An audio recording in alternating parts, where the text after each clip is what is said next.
guys, welcome back. This is the official recap of Vanderpump Rules. This time we are doing season 2. I actually filmed a lot of season 2 earlier on last week. However, as I mentioned in the first video, I don't know if you guys saw it, I thought I was gonna release like season 1 and season 2 in one video, and that ended up not happening. So then a lot of the structure of filming season 2 is really off and weird, and it would have been weird by itself. I also missed talking about a couple things, but we're back again. I'm doing it all over again. Hopefully I'm doing it a lot more clear this time now that I have like official structure. We're figuring things out, you guys, but I'm excited to be back, and season 2 is so jam-packed. Season 1 only had like 8 episodes. Season 2 has, I think, 14, including the reunions. So this is definitely going to be a chunkier one, but I'm excited to get into it. So without further ado, let's get into the introduction and like where everyone is at the beginning of the season. So, of course, I brought back my handy-dandy whiteboard to kind of explain to you guys where everyone is at the beginning of season 2 to kind of clear up confusion before we go into the actual recap. So, season 2 started airing November 4th, 2013, and it finished airing February 25th of 2014. Those dates may be wrong. I got them off Wikipedia. However, because of these dates and because season 1 also, I believe, was filmed or aired in 2013, the ages of the cast were really hard to kind of figure out whether or not they've been aged up a year or they're the exact same age that they were in season 1. It kind of depends on their birthday and like the length of how long they filmed, which I'm still not super clear on, but the general consensus, I'm bumping them up a year, okay? I'm moving them up a year, we'll see. But here's where everyone stands in terms of their relationship with each other, and we do have a new cast member this season. So, to recap, we have the girls. We have Stassi Schroeder, who I think is 24, 23 years old at this point.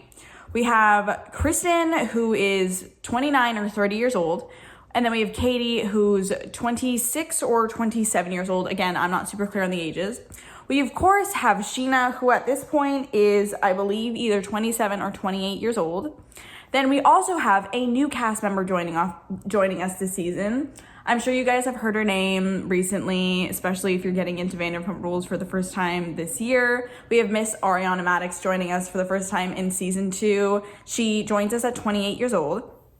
Now, I'm not going to talk about things that are happening currently in their lives in season 11. I mentioned this in the first video. I'm only talking about season 2, and I'm going to behave towards certain people as if I don't know anything that's happened in the future. Just a disclaimer, if you're here for some current drama going on with certain characters, I'm not going to be talking about it until we get to that season.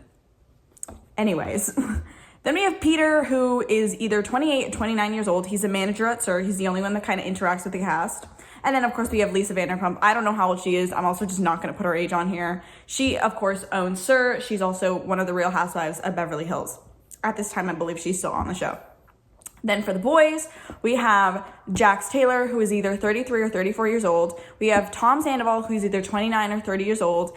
And we have Tom Schwartz, who is still not an official member of the cast. He doesn't become an official member of the cast until season 3, but I'm still going to mention him because there are some things that go on with him.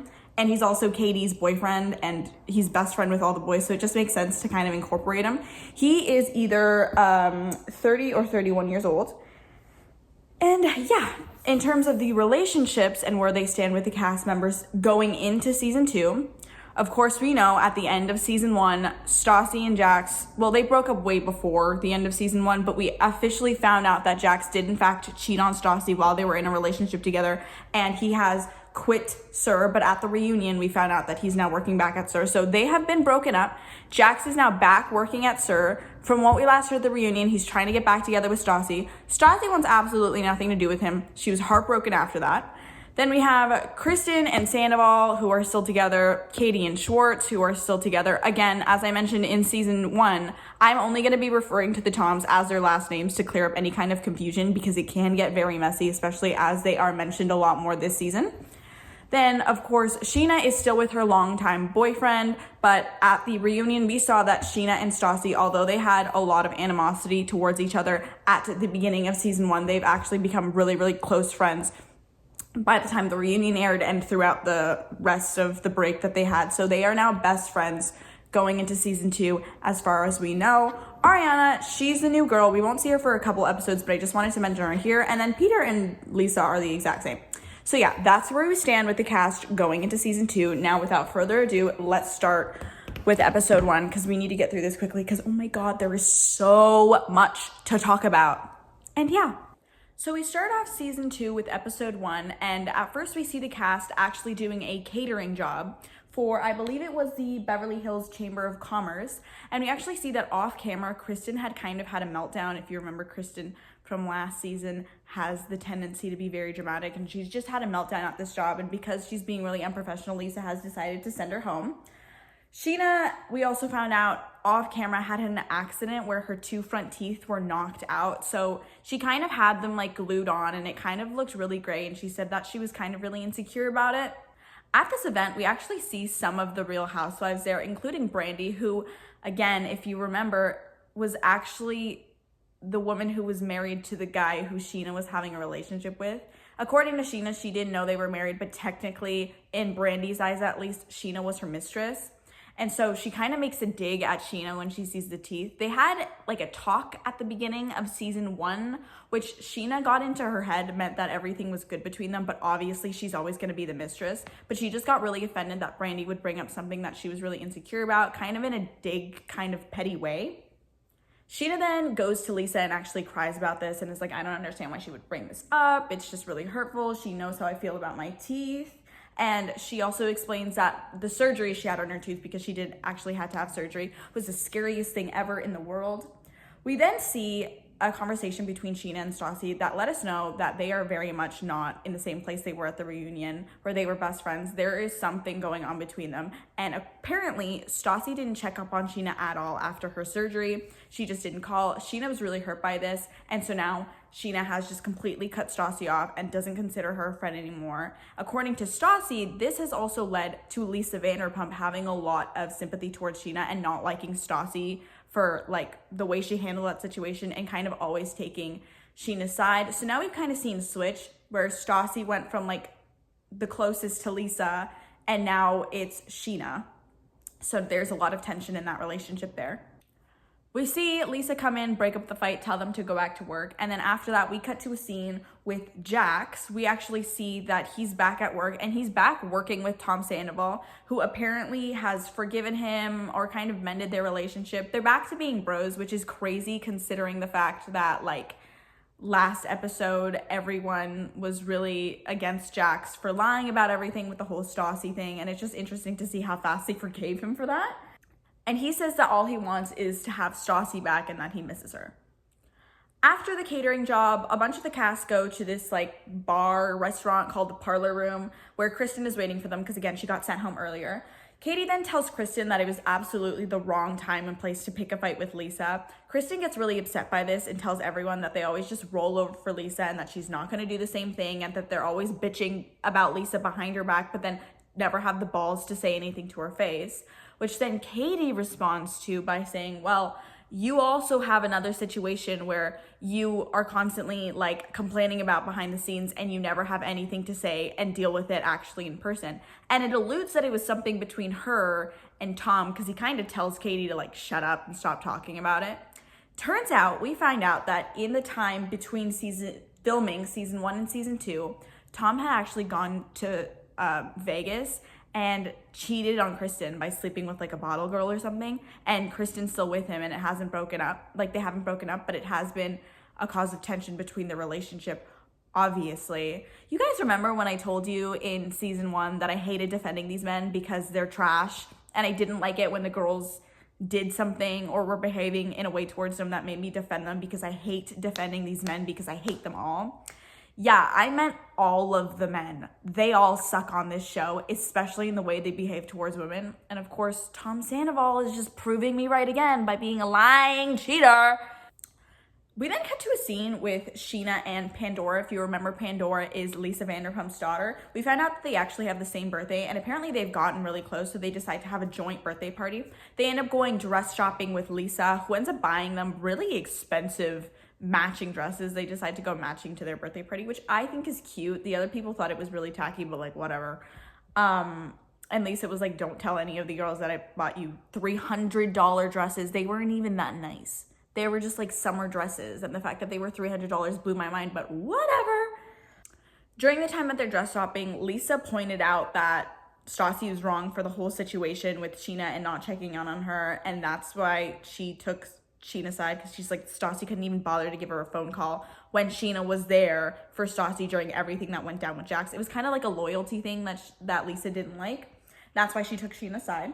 We later see a scene with Stassi actually meeting with her dad, and her dad ends up saying that he wants to talk to Jax. Jax ends up coming over to the lunch and like having a conversation with Stassi's dad, and Stassi's dad kind of starts to grill him and is like, why did you cheat on my daughter? Why did you do that? But he was kind of super chill with him, and this sat really wrong with me, because if that were my kid, I would absolutely be smashing that glass over his head. Like, what do you mean you're just like calmly being like, you shouldn't have done that, bro? Like, it's just giving very white, well-off, chill, like kind of not a care in the world kind of parent. And it's like, that's your daughter though. And that's the man who cheated on her and turned all of her friends against her. You should be yelling at him. And he was just so chill. I didn't like the conversation, but yeah, Jax now thinks that he's like worked everything out with Stassi's dad, which he thinks is like the first step in getting her back, because Stassi's super close with her family. That night at SUR, we see Lisa pull Kristen in for a meeting to talk about what happened at the catering event, where she calls Kristen out for being rude and for cussing, and then she gives her a 2-week suspension, which, to no one's surprise, Kristen, did she get suspended last season? Oh no, that was Stassi.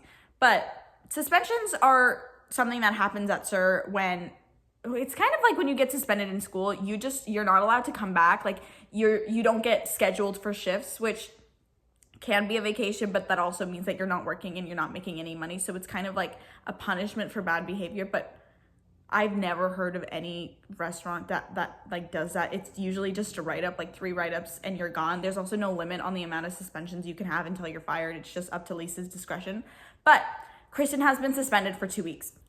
Later on, we see Kristen back at Tom's apartment, and we see that they start arguing about everything that happened in Vegas and how she's still really pissed about the cheating. And Tom Sandoval starts saying how they hadn't had sex in like 3 months, and how they were glorified roommates and everything. And Kristen was like, okay, yeah, we weren't happy in our relationship, but at least I didn't go behind your back and sleep with someone else. So it's just, you very much get the sense that this is still a problem in their relationship. And I don't know why Kristen stayed with him. If a man cheats on you, ladies, if a man cheats on you once, he'll do it again, leave.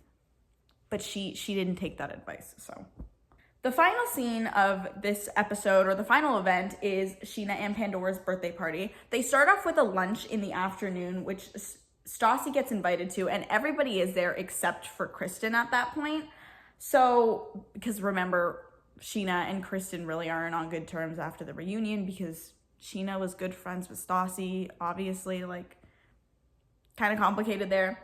But this is also the first time we see a little sneak peek of a little blonde girl in the back who is Ariana. And I think this is the first time we hear her talk this season too, because I think she says something during the lunch conversation that gets brought up, which was talking about everything that went down, like, last year during the reunion and everything that went down with Sheena's teeth.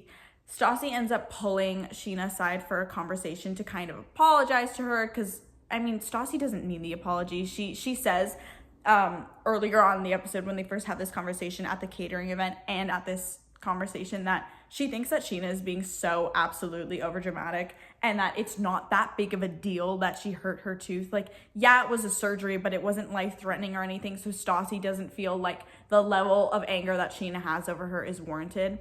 Personally, I would be pissed off if I was Sheena. I understand where Sheena's coming from, and this is one of the first occasions that I'm on her side and not Stassi's side. I don't know if you guys can tell, but I'm a Stassi stan for life. And I just don't think that, like, I understand that there was a fight, I think, right before she injured her tooth, but she was your best friend for months, and she got injured. You text her, especially if she was in the hospital. But I digress. Stassi says that she didn't have to, and she kind of fakes this apology to Sheena, but she acts like everything's okay, and they kind of sort everything out. So Sheena's like, yeah, come on to my party tonight. So she's going to the party. While they're eating lunch, Stassi also mentions to Scheana and Pandora that Kristen's probably gonna crash the party tonight, especially if she invited Sandoval, because Scheana is friends with Sandoval separately to Kristen. And Scheana and Pandora both say that they don't want Kristen there at all because they're just not friends with her. Scheana then asks Katie why she's still friends with Kristen when it's just this constant cycle of fighting with her and animosity between them, because apparently there has been a lot of animosity since the whole cheating thing with Sandoval, because she's just constantly complaining about it and not doing anything about it, which I've had friends like that, and it's absolutely exhausting to deal with them if they're just always upset in their relationship and are not willing to do anything about that. But at this point, Katie says that she's just gonna stick by Kristen no matter what, which, like, good friend. So that night at the party, we see Scheana and Pandora having a good time. Sheena's kind of in this, like, very, how do I describe it? Like 2016 homecoming, like short, poofy, sparkly dress. I think she looked good. Do I think it's like appropriate for a 28-year-old party? It wouldn't be my choice, but it's what she wants, so whatever. And honestly, Katie and Stassi were kind of being really mean girls during the situation. They were hating on her so much, which personally, if you're gonna come to my birthday party and say stuff about my outfit, Pandora gave her these gorgeous, gorgeous pumps. Like, I think they were like 5 inches with platforms. Like, if you're gonna hate on those two, because they were like, those are the ugliest shoes ever. If you're just gonna be mean girls, get out of my party. Like, go, leave. And honestly, this rubbed me the wrong way. Again, I do really like Stassi, but these kind of situations, especially where she's just being a bitch to be a bitch, when she's playing another face to Scheana, really, I didn't like that. Like, I don't like Scheana at all, but this is her birthday. Like, leave if you don't want to be there. Kristen actually ends up showing up like Stassi predicted and starts whining to Pandora about the whole situation with Sandoval, as if Pandora's gonna give her any kind of sympathy, and she doesn't. She literally says, she's like, okay, this is great, but keep your personal business out of my mother's restaurant, otherwise you're not gonna continue working for her. Which, like, is so real. Like, don't be causing problems for my mom's business. That's what pays my bills. Oh, it's funny. At the party, the 3 girls actually go out to the balcony, 3 girls being Stassi, Katie, and Kristen, to kind of talk about everything, because they've become like friends again at this point. Stassi really wasn't on good terms with them during the reunion, but they're friends now. And Scheana goes out to talk to them, and it kind of gets very hostile very quickly. Katie is actually being really mean to Scheana and starts saying a bunch of like little picky stuff and start telling her to like mind her own business for what they're talking about, kind of just kicking her out. Scheana tells Katie to get out of the party because of the whole like argument that happened. And then Shay, Sheena's boyfriend, Michael Shay is his full name, Shay goes to talk to Tom Schwartz, Katie's boyfriend, and it ends up escalating and turning into this giant thing, because Shay went over there to be like, yo, go control your woman, like, it's Sheena's birthday party, Katie can't be treating Scheana like that, and it just escalated into this whole thing, and I think Shay was the one who got violent with Schwartz immediately, but everything explodes. Katie and Kristen end up leaving the party with, I think, like all the boys, and Stassi ends up going with them. Scheana tells Stassi to come back because at this point, remember, Scheana thinks that her and Stassi are like super good friends again, and Stassi was just like, no, this is ridiculous, and then leaves with Kristen and Katie. And yeah, and that is the end of episode 1. So episode 2 starts out with Stassi going to lunch with Christina Kelly. She's a server at SUR. I don't know if I mentioned her in the first season, but she's kind of friends with Katie and Stassi. And she starts telling Christina all about Sheena's birthday party, and again is hating, is being like, her dress is super ugly, the shoes are super ugly, all this and that, just being very catty, which again, I don't like, but whatever.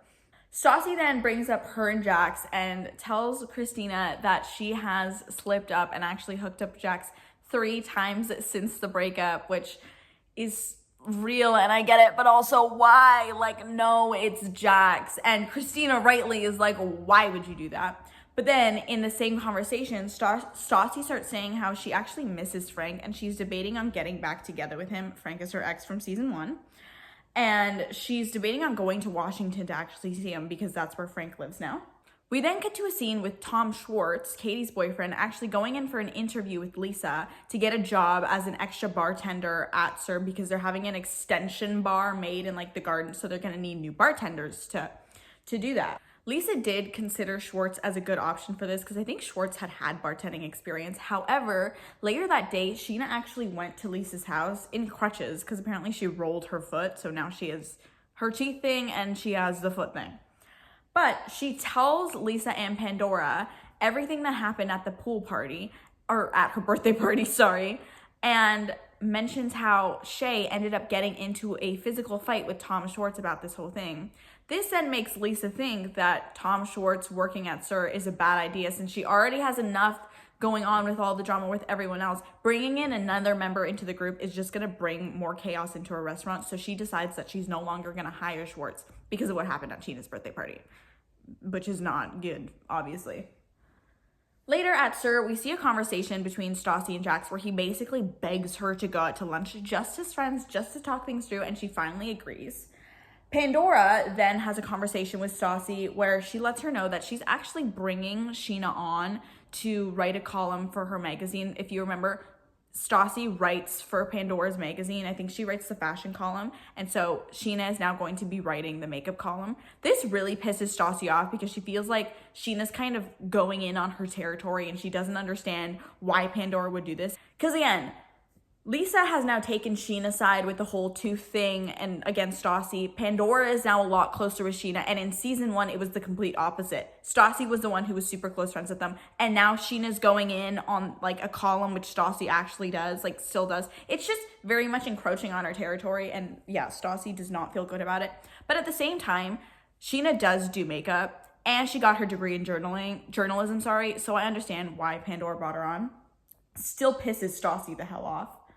We then see Jax going to a tattoo parlor with Schwartz to get his tribal tattoo removed, because one of the things that Stassi told him and that she always hated in the relationship was the fact that she was dating a guy with the tribal tattoo, which I totally understand. Tribal tattoos, unless it is part of your culture, are so classless. I hate tribal tattoos. No offense if you have them. But also, yes, offense, I don't like tribal tattoos. I will not date someone with a tribal tattoo. So Jax ended up, I think he got a koi fish and flowers. It actually looks really good. But at the same time, this psychopath decides that it's a good idea to get Stassi's signature tattooed inside of his arms. The tattoo person who's doing this tells him, he's like, yo, it's a jinx. That's a really bad idea. Tom Schwartz is also like, dude, you really shouldn't do that. But of course, Schwartz has absolutely no backbone ever. So he kind of doesn't really push it. He just goes along with whatever Jax wants to do. And so Jax then gets Stassi's tattoo. Stassi, who is his ex-girlfriend, they're not even together at this point, tattooed on his arm because he thinks that it'll show his loyalty and that he really wants to get back together with her, which I hate that. I would hate that so much because it feels like you owe them something now, and it feels like you're on a leash, which we will see later on in the season. Just watch.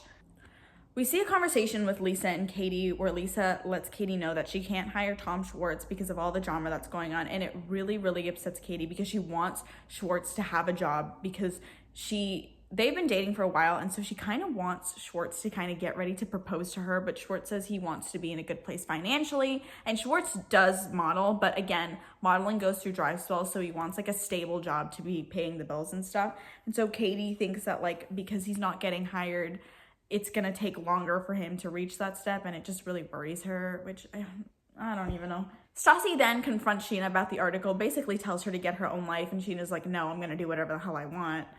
There's just so much animosity between them. Scheana tells Stassi that there's room for the both of them, and Stassi tells her to stick to singing, which is another dig because Stassi made a lot of comments in season 1 about how Sheena's tone deaf. I'm not going to comment on whether or not I disagree with that. However, I'm just going to say that I think she could use a vocal coach. The fight escalates, and it basically ends with Scheana telling Stassi, the next time you and Katie get into the fight, Katie and Kristen get into an argument or you're not friends anymore, don't come running to me because I couldn't care less anymore. Fair enough, I guess. The final scene that we kind of see go down for the whole episode is Jax getting ready for the lunch or the dinner with Stassi, remember, that he got her to go to. His tattoo, he wants to wear this white shirt, and Tom Sandoval actually goes to help him get dressed for this, but his tattoo is literally leaking through his shirt because it's so fresh and new. He ends up having to change. He goes, he picks up Stassi from Sir because she was working. We see Stassi actually get ready in the bathroom for this date with Katie. And Katie, what did she say? She says, keep your legs closed and your mind on Jesus, thank you. And I am so going to be using that in the future for all of my friends who are going on dates. Keep your legs closed and your mind on Jesus. Oh, I love her.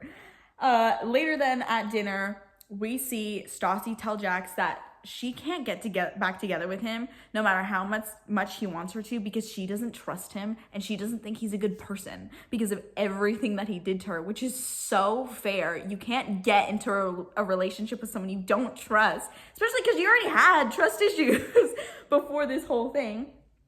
Jax starts crying, freaking out on the drive home. He's like sobbing his eyes out. They get into a huge argument outside of her like apartment where she tells him, she's like, shut up, I have neighbors. Like they can't hear this. But he says like, you have no idea what I've done for you. And Stassi's like, I don't care. I can't trust you. Keep in mind, he literally just got her name tattooed like the day before or the morning of this lunch. And then she says that like she's never getting back together with him. That's so funny. And this is why you don't get people's name tattooed. Y'all, I lied. There's 16 episodes I have to go through, not 14. I thought it was 14. Oh! Season 3 actually starts out with the entire group, like without Sheena, obviously, like Kristen, Sandoval, Katie, I think Schwartz is going to join them later. They don't go originally. Jax and Stassi going up to Lake Arrowhead, which is actually where Stassi's mom lives. Apparently after Hurricane Katrina, they moved their entire house from New Orleans to Lake Arrowhead. Stassi never officially lived in that home because she was moved out by that point, but she does call it home. Apparently her and Jax used to go up there all the time, but then they stopped going as their relationship started to deteriorate. And Jax is kind of really nervous to go up on this trip because he's gonna see Stassi's mom, and obviously her mom knows everything that happened, so he's kind of like, I'm gonna get a grilling from this woman, but he believes that getting in with her family is the best way to getting back with Stassi. Another reason they're going up is actually because Sandoval has a cover band. I don't think it's the same one he currently has, but he has a band. So Tom's band is opening up for Martha Davids and the Motels, which apparently they had a really big song in the 70s. So he's really excited about that. So they're going up for this because that's also in Lake Arrowhead, and to visit Stassi's family. Going to this trip and throughout this trip, Kristen and Tom are fighting so much and everyone is so absolutely over it. Kristen seems to be picking at Tom for like tiny little things and like just insulting him and beating down on him 24/7. And all of the girls, and I'm sure the boys too, recognize that Kristen actually isn't upset with all of the things that like she's picking up on about Tom. The real thing she's upset about is the fact that he cheated on her, and she just hasn't processed those emotions, so she's holding on to so much anger and she's taking it out on him for like seemingly ridiculous things. And the real problem is that the fact that they're still together after he cheated on her. Once they get to Lake Arrowhead, they all decide to go to the beach, and Jax doesn't want to take his shirt off because of that tattoo, obviously. And the girls recognize, they're like, Jax not wanting to take his shirt off, something's up. So they tell him to take his shirt off. He shows them the tattoo, but then I think Kristen's the one who sees something on his inner arm. She's like, what is that? He lifts his arm. Well, Stassi actually lifts his arm. She sees the tattoo and she's like, oh my God. She's just left completely speechless. Stassi in her interview bite says it is a big deal and it does make her soften up a little bit, even if she's never gonna admit that to Jax. We then see her arrive to the family house. We see Stassi's mom say that she's really surprised to see Jax there, but she gives him credit for having the balls to actually come up to him. And Stassi then tells her mom about the tattoo, and Stassi's mom is just she's like, what the hell would make him do that? Like, what is wrong with this kid? Stassi says that the reason he got the tattoo is because he's just convinced that they're gonna get back together. They then eat dinner at Stassi's family house, and they're gonna go out for the night, I think with Stassi's mom. And so everyone kind of clears out, goes to get ready, but Stassi's mom tells Jax to stay behind to have a little chat with her. Her mom has the conversation with Jax that I wish that Stassi's dad did, like in the way she absolutely grills him. She's so cold towards him. She's like, so why the hell did you cheat on my daughter then? And I absolutely love her for it. He tells her that he's trying to get his life back together and that he loves Stassi, and she's very much just super cold to this. She's just like, then why did you do what you did? Which is so real. That's literally what her dad should have done, but he didn't. She says that she'll tolerate him tonight and then they'll go from there, but he still has a long way to go to get back in her good graces and in Stassi's good graces. We cut to a scene back in West Hollywood with Sir, and the other servers are actually complaining, I think it was originally to Peter. Yeah, it was to Peter, saying that Lisa is babying Sheena, and Sheena's acting like she has a bunch of injuries and she's completely incapacitated, and she's just giving so much sympathy to Sheena, and everyone else has to pick up the brunt of Sheena's work, and it's getting really annoying. Peter then brings this to Lisa, obviously, and Lisa just says that she can't deal with all the server drama and that he needs to deal with it on his own. Personally, I do think that Sheena was milking all the injuries. Like, she was just doing way too much, and it was becoming very obvious to the server, so of course everyone was pissed at her. At Lake Arrowhead, when everyone is out, I think at a club, with Stassi's mom, Kristen again is being super snarky and just insulting towards Sandoval. And it's just like I think he's talking about sunglasses that he gave to, like, Schwartz, and Kristen's like, you're not cool with those sunglasses. Like, stop trying to act like you're super cool. Okay, listen, I don't want it to seem like I'm on Tom Sandoval's side, because let me be very clear, I am not. He cheated on her. He's disgusting for it. I hate him for it. All the men on this show are trash, okay?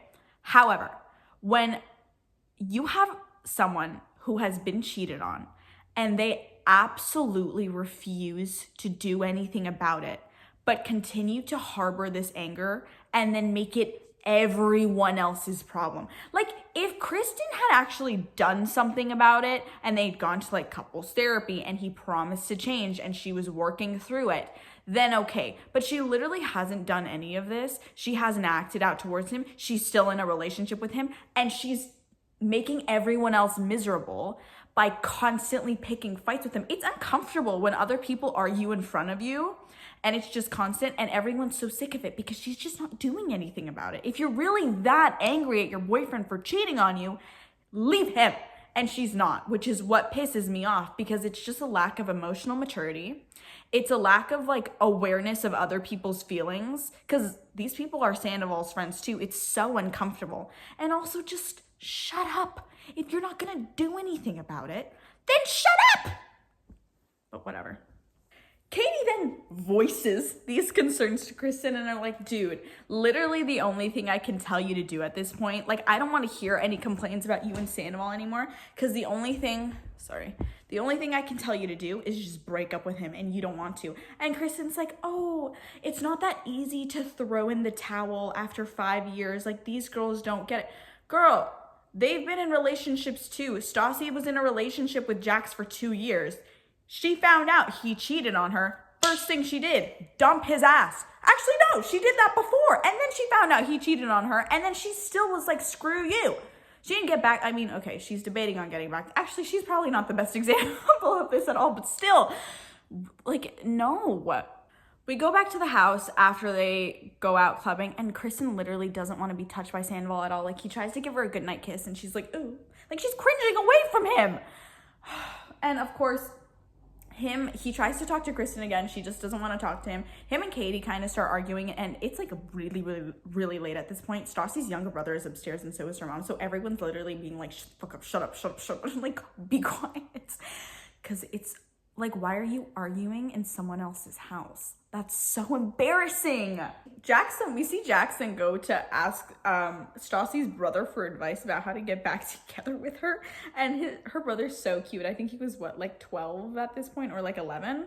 And he's actually giving really wise advice. He's like, Stassi's like a snake. She'll bite you, but you just need to, like, soothe her. And, like, it's actually really funny, and it was a really cute scene. We then see a scene back at Sir with Christina Kelly telling Peter that she's covering a shift for Sheena because apparently she hurt her eye. So now Sheena has the tooth thing, she has the foot thing, and now she has the eye thing. And so now Peter, all of the other servers recognize the fact that Sheena is either just a major hypochondriac and it's annoying, or she's just being overdramatic and making it everyone else's problem.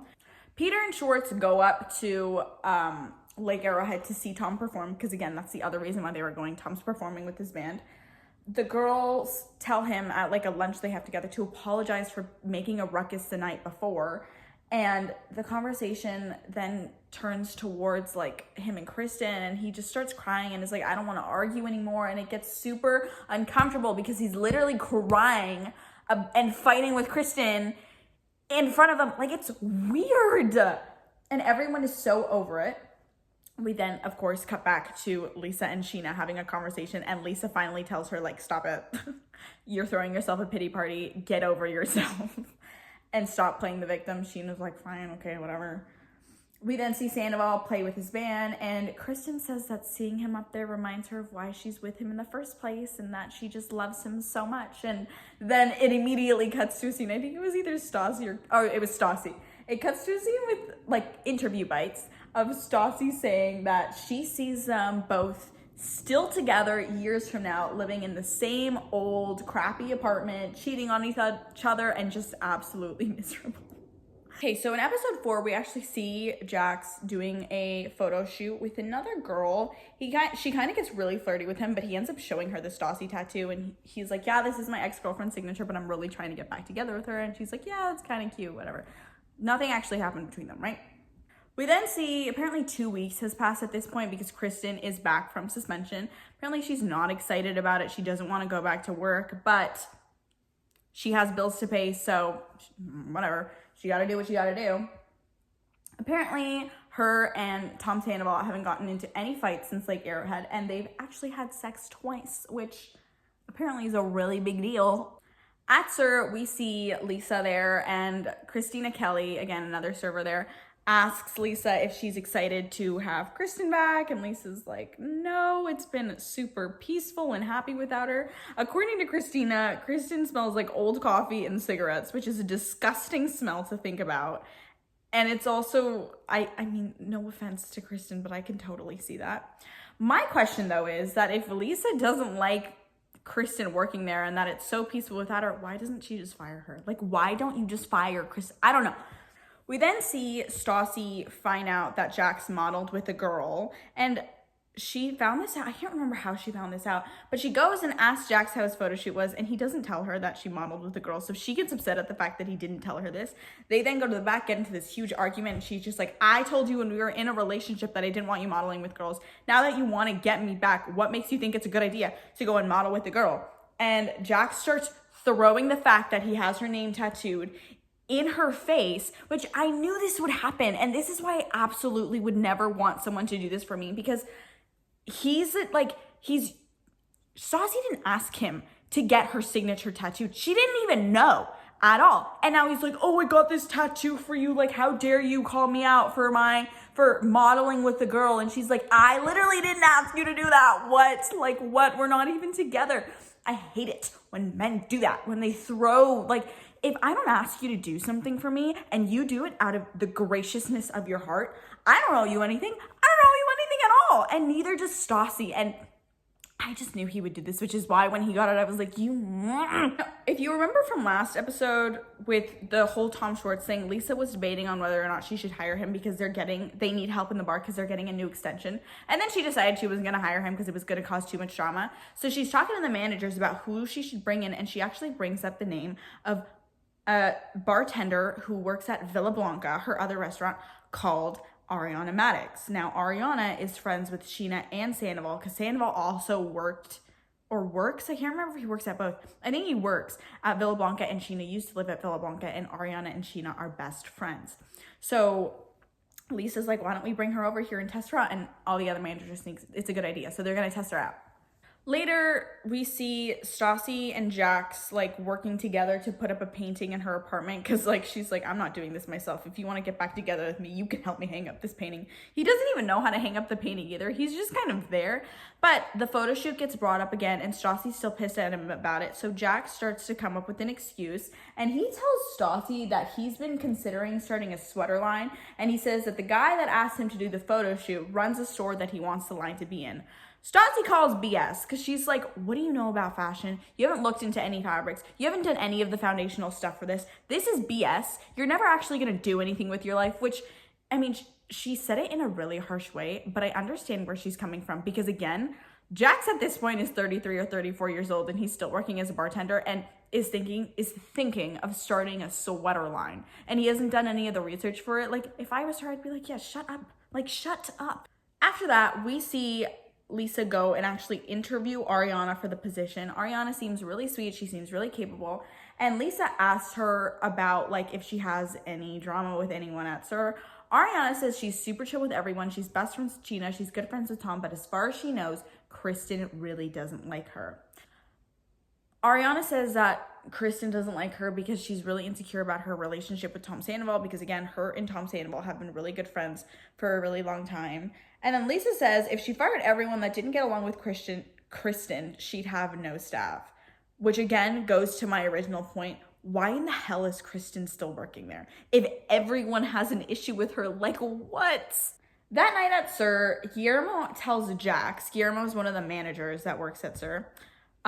Guillermo tells Jax that Ariana is going to be moved and is going to start working at SUR, and Jax immediately is like, oh, that's going to cause drama. In Jax's interview bite, he says that it's going to cause issues for a whole bunch of reasons, but that he's pleading the fifth. And then he says, you know what? I haven't personally seen Sandoval and Ariana have sex, and that's all he's going to say on that, which kind of alludes to the fact that he may or may not know something bigger going on there.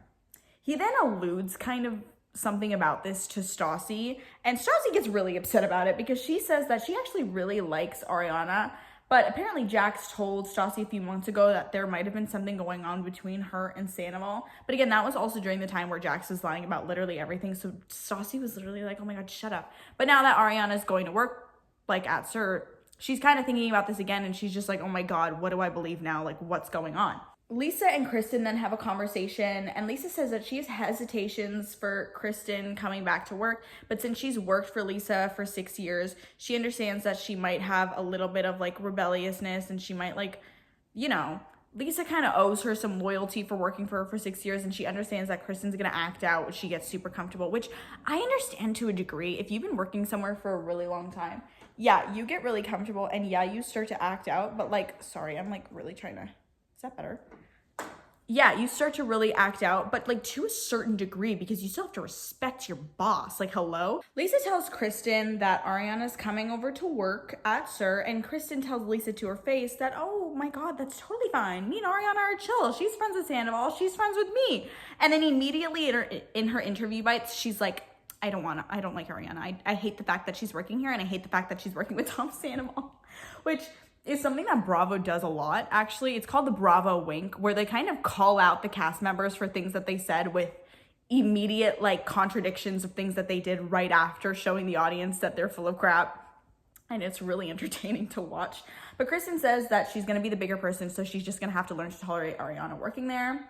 Sheena and Ariana go out to celebrate her new job at SUR that night. Ariana says that she told Lisa that Kristen doesn't like her, and Sheena says that Kristen always has had a problem with Ariana, but kisses her ass to her face, which I guess we've seen with the whole Lisa thing and pretending that they're friends.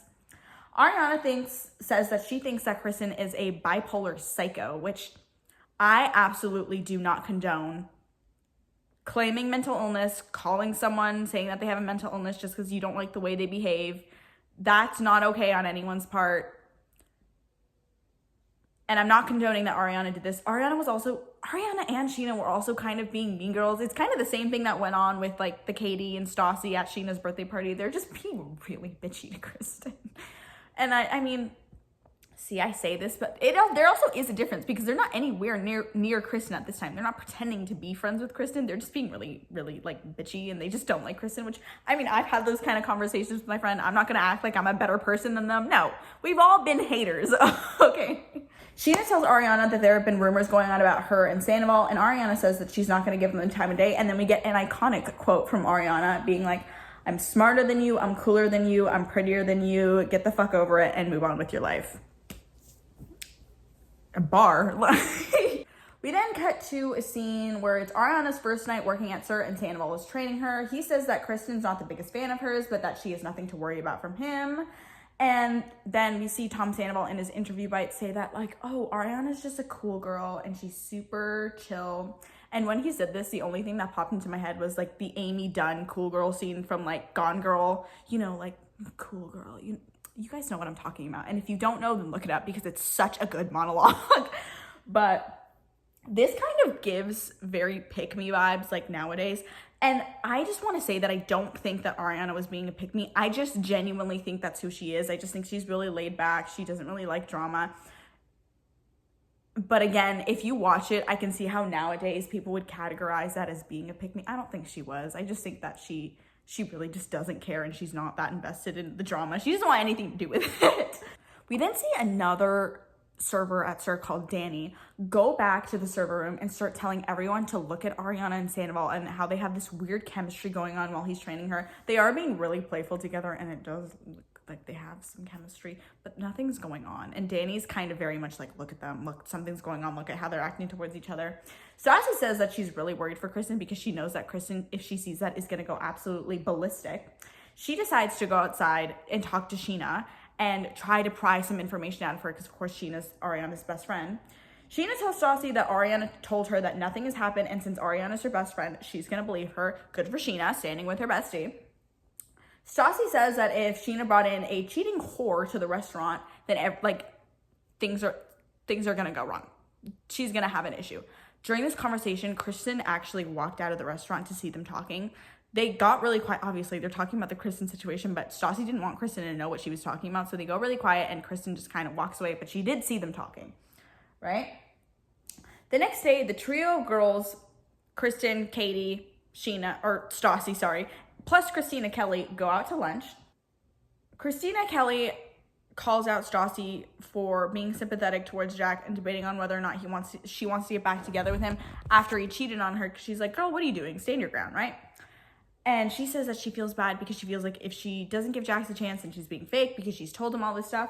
Kristen then says that if Stassi was feeling bad for being fake towards Jax, then why was she having cocktails with Sheena? Stassi then says that she was only having cocktails with Sheena to make sure that nothing was going on between Sandoval and Ariana. Kristen then gets upset at Stassi for this and is like, why the hell would you believe any of those rumors? I'm not concerned about those rumors. Why would you be concerned about them? And Stassi says that she's just concerned for Kristen. Christina then gets really serious with Kristen and is like, okay, babe, you need to be so real with me. Like, shouldn't you be stressed about these cheating rumors if you are so well aware that your boyfriend has cheated on you before? The girls continue to be like, Kristen, you need to end this relationship with him. There's so many rumors going on about him cheating. You know he's cheated before. And then Kristen is just refusing to hear any of this. So the girls finally tell her, they're just like, okay, fine. If you don't want to hear our concerns for you, then you're not allowed to complain to us about Sandoval anymore because it's exhausting, which is super understandable on the girls' part. Finally, episode 4 ends with Stassi telling Kristen to just go because she's being annoying and that they don't want to hear about Sandoval anymore. So then she does. Okay, so episode 5, we actually see Natalie, who's one of Lisa's business partners, who's actually married to Guillermo, who, remember, is another business partner and I think manager or owner at SUR or something. She is planning a surprise birthday party for him. And she brings over Stassi and Katie because she wants them to do a little burlesque dance for him because apparently they took classes 3 years before, which I always think about. And I was like, Stassi would have been 19, 20 years old when she did that. Goals. Oh God. Anyways, Natalie hired some dancers to help them with the show, and Katie and Stassi are super nervous about this. And they wanted to put Stassi in pasties, but she's like, absolutely not, because she has big boobs, and it would have been I totally get that. No. But they agree to do this. Later on, we cut to a scene at SUR, and Ariana is officially off training, and Sheena is super excited to have an ally, but she's kind of worried about this rumor going on about Ariana because she knows how things can spread at SUR. We later see Stassi go over to Kristen's to help her get styled for her passport photos because apparently she didn't have one before, even though she's 30 years old. I don't understand how so many people, how you live life without a passport. I don't know if it's just an American thing because the only people I've ever heard of not having passports for that long are Americans. Maybe I just know people with passports in Canada. I immigrated to Canada, so I've always had a passport. But genuinely, how do people live life without a passport? It's a form of identification. You know what? I'm not even I don't judge. It's fine. Whatever. But Stassi tells, Stassi in her interview, but it says that her and Kristen have the kind of relationship where they can be snippy at each other before, but at the end of the day, they're friends. And Stassi likes styling people, so she's like, whatever, I'm just going to go over to Kristen's house and style her. While they're actually getting ready for this, Stassi gets a call from Jax, and he tells her that he's in the hospital because he has this lump on his chest and it's really hurting and he doesn't know what it is, but he says that it could be a cyst or that it could be cancer. So that he's super freaked out, and apparently cancer, breast cancer, runs in his family. After, like, when the girls hear this information, they then say that maybe this lump in his chest comes from all of the weird proteins and supplements he takes to, like, buff himself up. And of course they Google this, and that's the first thing that pops up, because apparently Jax takes so much of, like, protein shakes and creatine and these, like, pills and stuff. I don't know if they're steroids. I don't think they are, but I think they're one of those, like, supplement things that you're taking that you're not supposed to take that much of. But I mean, you know how, like, buff model guys can be, like, they're constantly taking, so they're like, maybe it's all of the shit that you're putting in your body that's the issue.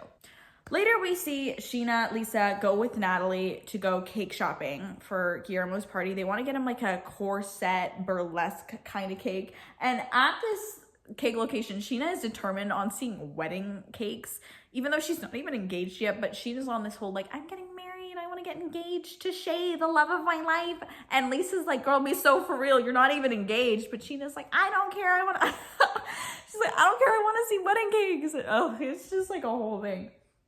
They look at the cakes, they end up finding, like, a boob cake, I think, to give him. And yeah, at the same time, we also see Ariana and Sandoval go shopping together. And Sandoval says that while he and Ariana worked at Villa Blanca, they just kind of goofed off and overall had a ton of fun together. But Sandoval also doesn't want anything to get in the way of the good thing that he and Kristen have going on, because they haven't gotten into any fights for a while. Stassi later goes over to Jax's house. I think this is the next day. Goes over to Jax's house to comfort him about the whole lump on his chest thing. And Jax says that, again, breast cancer runs in his family, so he's really worried about it.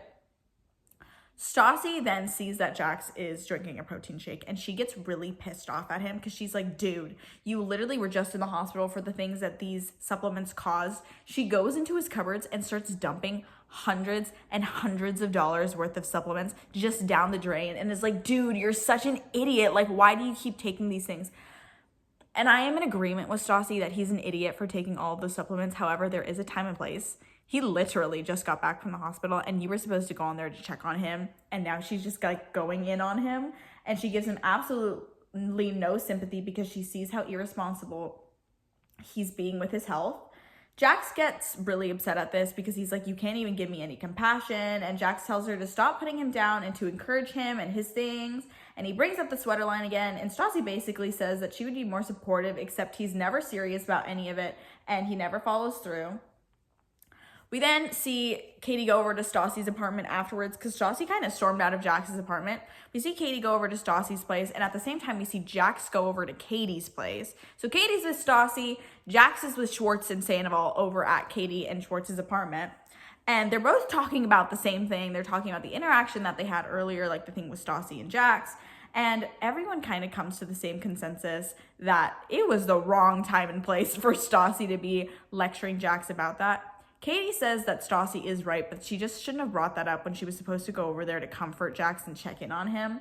So now Stassi starts feeling upset. Afterwards at SIR, Sheena tells Lisa that Danny's spreading rumors about Ariana and Sandoval, and then she confronts Danny about it, and while she's confronting Danny, Sandoval walks in. He says that restaurants in LA are filled with beautiful people who love to start drama and stuff. Kristen then walks into the conversation as well and tells Danny to mind her business and that she has no reason to start spreading this around. It's finally the day of Guillermo's birthday party, I think. I don't know if it's his actual birthday, but we see that Natalie actually gifted him a car, which is amazing, and I would love to do that for my partner one day. All the girls are getting ready for Guillermo's party at SIR, and they're all dressed in these, they're dressed in, like bold pink and black bodices, like burlesque kind of outfits, but their hair and makeup is crazy. They have like this, I'm gonna put it as the cover of this episode, but the makeup is like one of those like spray painted on, like airbrushed on things that like you have a certain pattern on and then you take it off and it's on your eyes and they're like little stars, but it's like all black and they have these giant neon pink lashes. It's just, it's, you know what? It's an interesting one. It's camp. It's very campy. Now, who's the queen of campy makeup? Sheena. But apparently Sheena didn't know about any of this. So then when she walks in and she sees that they have to put all this makeup on, she gets really pissed about it because she's like, I spent so much time on my makeup and hair this morning. I don't want to change into it. Which Stassi's she's like, girl, are you kidding me? Out of everyone, you're the one who's complaining about this crazy makeup. Like, are you kidding? Finally, she sucks it up, puts the outfit on, and yeah. Kristen then goes and confronts Danny and tells her not to spread rumors about her. And Danny's like, dude, I literally, like, whatever. It's none of my business.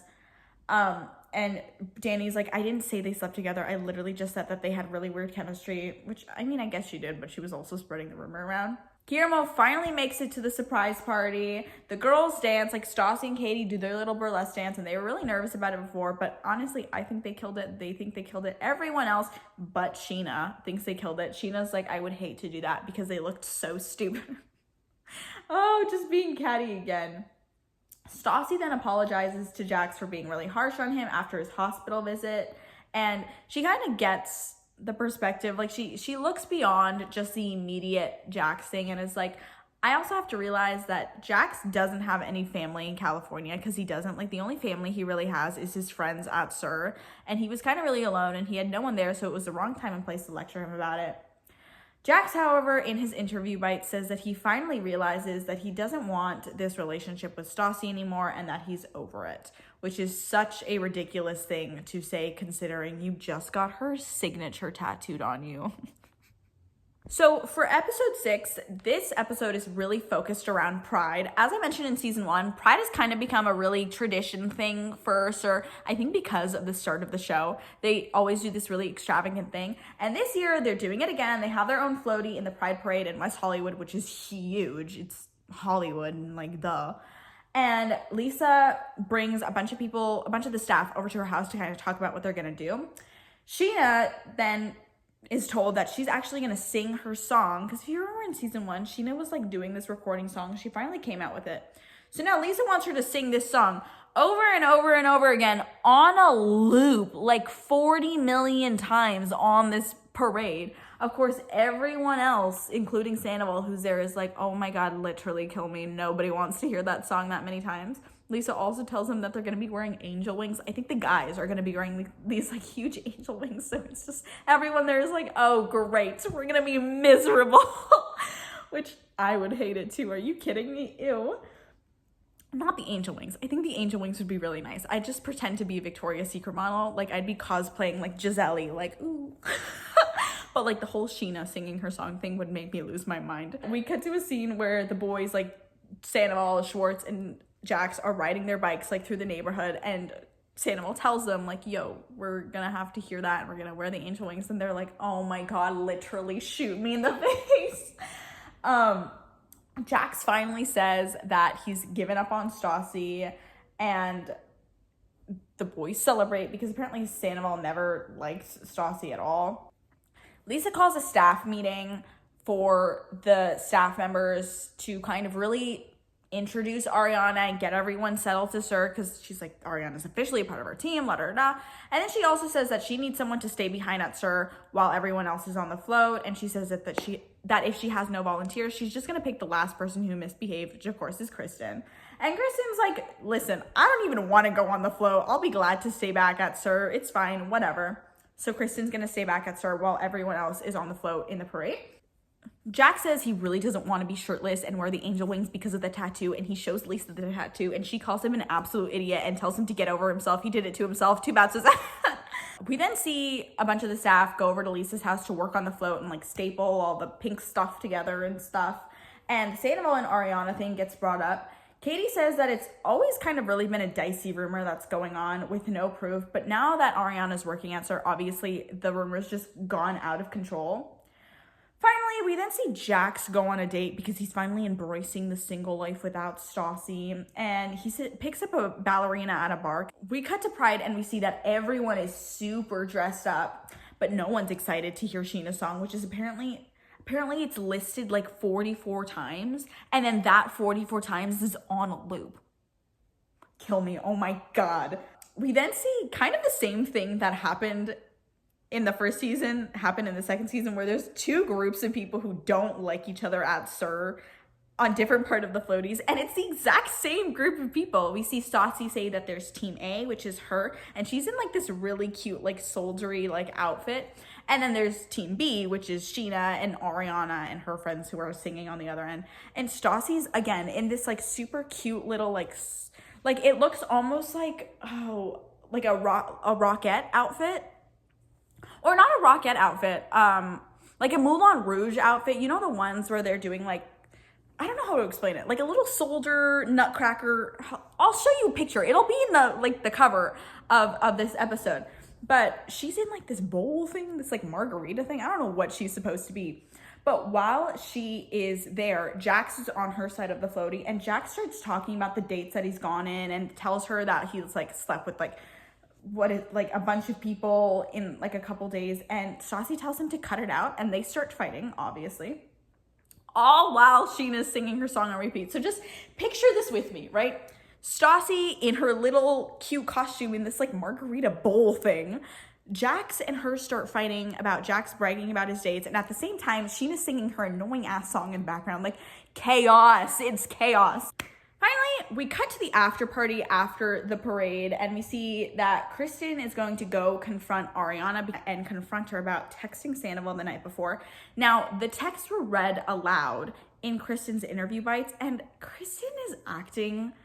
Again, I really don't want to invalidate Kristen's feelings because I know she's really insecure about Sandoval cheating on her. However, the context, and I know women's intuition plays a part into it, but like, so the text that Ariana and Sandoval had were literally her being like, oh my God, I miss Coachella. Like, that was such a fun time. I wish it was Coachella again.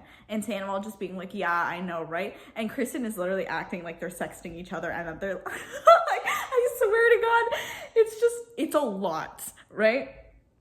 And so then Kristen goes up to Ariana and just straight up asks her if she's ever kissed or done anything with Sandoval, and she just fully denies it. Then we see Jax and Stassi having a conversation, and Jax is like, I reached out to Stassi, but Stassi's like, dude, you need to stop. And then in her interview bite, Stassi starts reading aloud the text that Jax has been sending her, and it's just love bombing her and being like, I miss you, and la la la la la. And Stassi's just completely ignoring him, which good for her. If someone's love bombing you and they've wronged you, ignore them, okay? They don't deserve your attention. So then Kristen, even though she had this conversation with Ariana where she kind of like said to Ariana, like, I'm sorry about all this, I'm just really insecure, but I'm glad you like told me the truth or whatever, and like she cried with Ariana. I don't know. She just still doesn't believe it. She has this gut feeling that something happened. So then she goes out and actually confronts Sandoval and lies to him and is like, Ariana told me everything. And he's like, what did she tell you? And then she shows Sandoval the screenshots of him texting Ariana before. And I think the bigger issue was not the text, but I think if I remember correctly, Sandoval may have deleted the text. I'm not sure if that's true. I'll have to double check, but I don't know. But she was just upset about the text. Sandoval's like, dude, this isn't about Ariana. This is about Vegas. And Kristen's like, of course it's about Vegas. Like, I don't trust you anymore. And she doesn't want him to go anywhere without him. And it just breaks out into this whole fight in the middle of the street, in the middle of Pride. And that's where we end episode 6. In episode 7, we see Stassi and Katie go get Brazilians. And apparently Katie's never gotten one before, which good for you, girl. Those hurt. But we see Stassi tell Katie about how Jax is literally still love bombing her and still texting her. And Stassi knows that it's just to get a rise out of her. So she's just not responding, which good for you, girl. Then at SUR, we actually cut to a scene where Sheena is asking Stassi to look over her column that she's writing for Pandora's magazine. If you remember the makeup column, she's asking Stassi to look over it because Stassi has experience with writing and see it. Stassi sees that this is like an olive branch, so she reluctantly agrees to like go out to dinner with Sheena and look over the article, or the column, sorry. We then see a conversation with Stassi and Jax where she tells him that he is a pathological liar and how he shouldn't brag about dating other women and sleeping with them, because even though they're not together, it's still super disrespectful to do that in front of Stassi. So she's like, dude, cut it out, like, as she should. Again, he shouldn't be doing that in the first place. But she confronts him about his really crappy behavior. Sorry, I know I'm moving the camera around a lot. It's annoying. I just need to find the right lighting angle. Stassi tells Jax to literally stop texting her. She's just going to quit to get away from him because she's so over him at this point. Like, it's exhausting. Kristen and Sandoval actually go out on a date, and they go out to this like really nice seafood restaurant thing, but Kristen's a vegetarian. And according to Sandoval, he asked ahead if they had like vegetarian options, but then they went and they really didn't. So it's kind of awkward because Sandoval's just sitting there like eating a bunch of food, and Kristen can't really eat anything. So it's a horrible, horrible day. Like, it's just bad. We then see Jax say in one of his interview bites that he slept with 7 girls in 2 weeks. Sir, you need to go to a clinic. Like, you need to go get tested regularly if you're going to be doing that. Jesus Christ. He starts telling everyone about, like, his conquest. I hate how they talk about women. He starts telling everyone about, like, oh, yeah, I've slept with this many people. Lisa gets there, and she's like, Jax, you need to stop doing this because you're just throwing this in Stassi's face. I know what you're doing. And she's like, dude, cut it out, right? We then see the scene of Sheena and Stassi go grab the drinks and look over her article, and Stassi reluctantly says that, yeah, the article is good, and she actually writes a lot like Stassi does, so she's like, ugh, I have to compliment her on her article. They then get into the conversation of what happened between them, and Stassi basically settles it and decides to act like Sheena's good friend. It's kind of the same conversation they had at Sheena's birthday party, like at the lunch, saying that she's gonna pretend to be Sheena's good friend to keep her bosses in her good graces, because Lisa is taking Sheena's side, and so is Pandora at this point, right? It's Peter's 30th birthday party, so they actually go to a club, and Jax doesn't show up to stay away from Stassi. Finally, good decision from Jax, staying away from everyone to avoid drama. Lisa actually shows up to the party and completely steals the night and tells the girls to, like, get a little rowdy with Peter, like, give him a little show. It's his birthday, like, make him feel good. So then they do. And Sheena gives him a little friendly, funny little lap dance, like just a cute one. And it's important to note that while Sheena is doing this, her boyfriend, Shay, is there and has absolutely no issue with her doing this, okay? Shay is there. He didn't care. The boyfriend, the one who matters in this situation, right? Sheena then goes up to Katie after giving Peter this lap dance and is like, why don't you do the same thing? And Katie was like, no, I'm basically engaged. Sheena sees this as an insult because she's like, girl, me too. I still did it. Like, what's your issue? Is that like an insult or something? Are you saying something to me?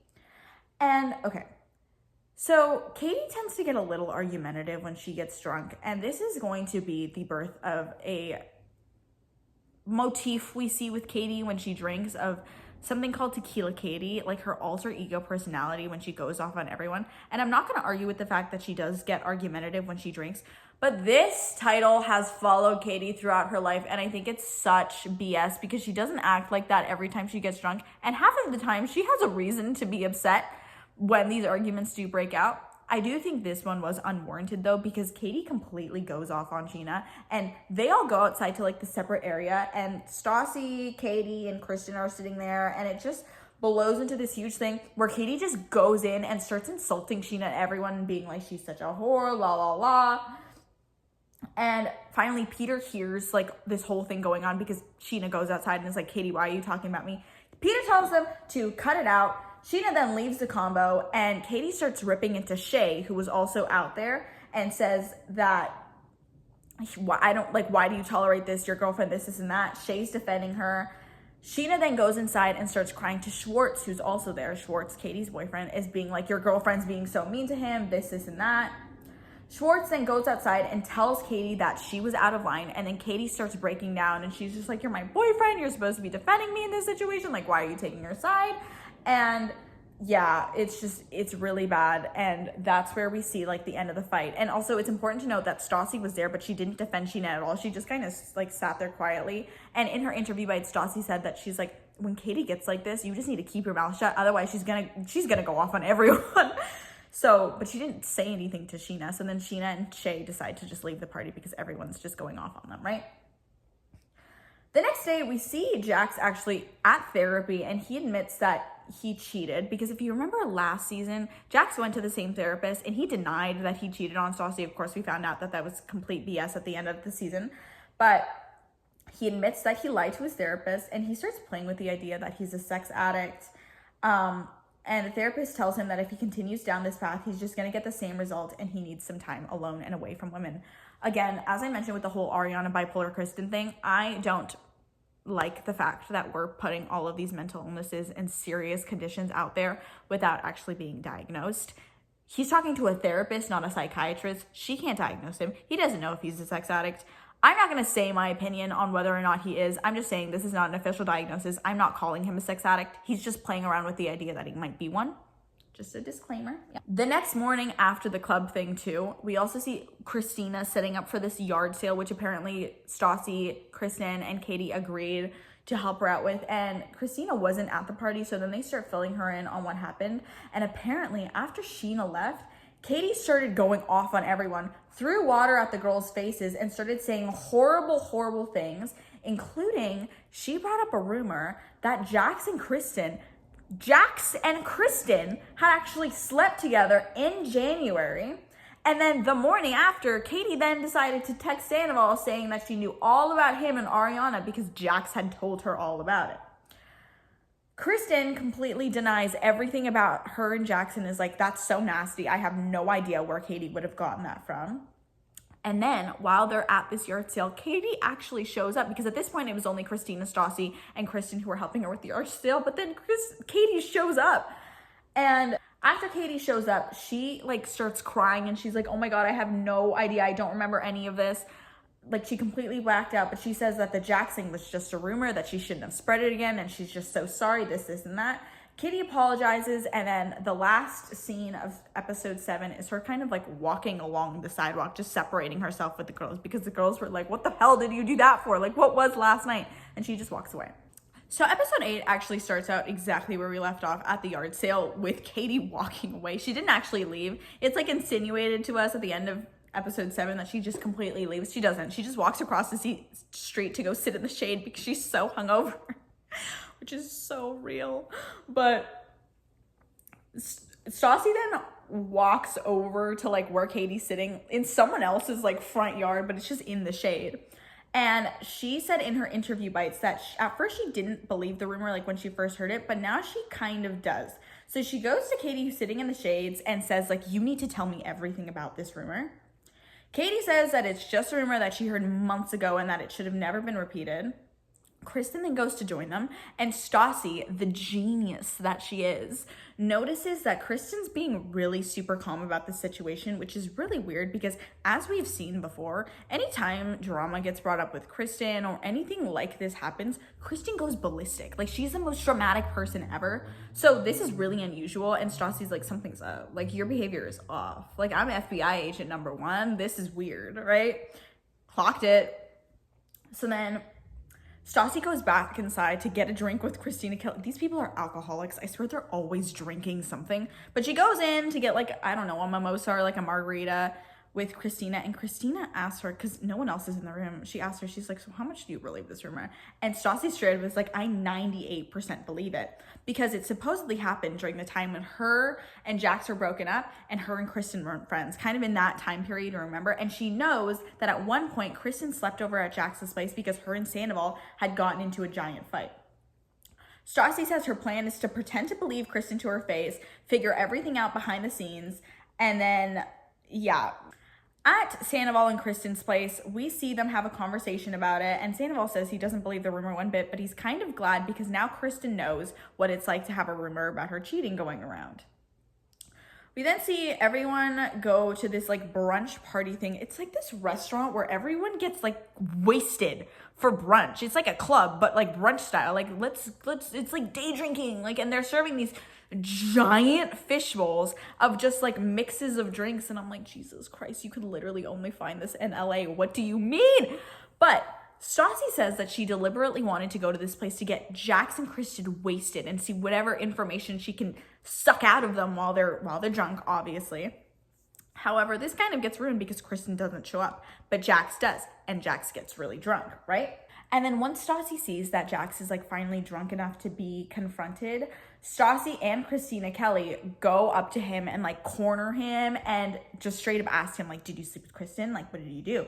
And he denies it, but Stassi says that he's lying because he's like looking to the left. And I don't know if this is true or not. I don't know how scientific this is, but it's kind of well known that like if you're having a conversation with someone and they're lying to you, the first thing they're going to do is look to the left. I don't know the science of that. I don't know if that's just completely fake, but she says that for once she actually can't tell if Jax is lying. So it's just super, like, she's super conflicted about this whole thing in her head.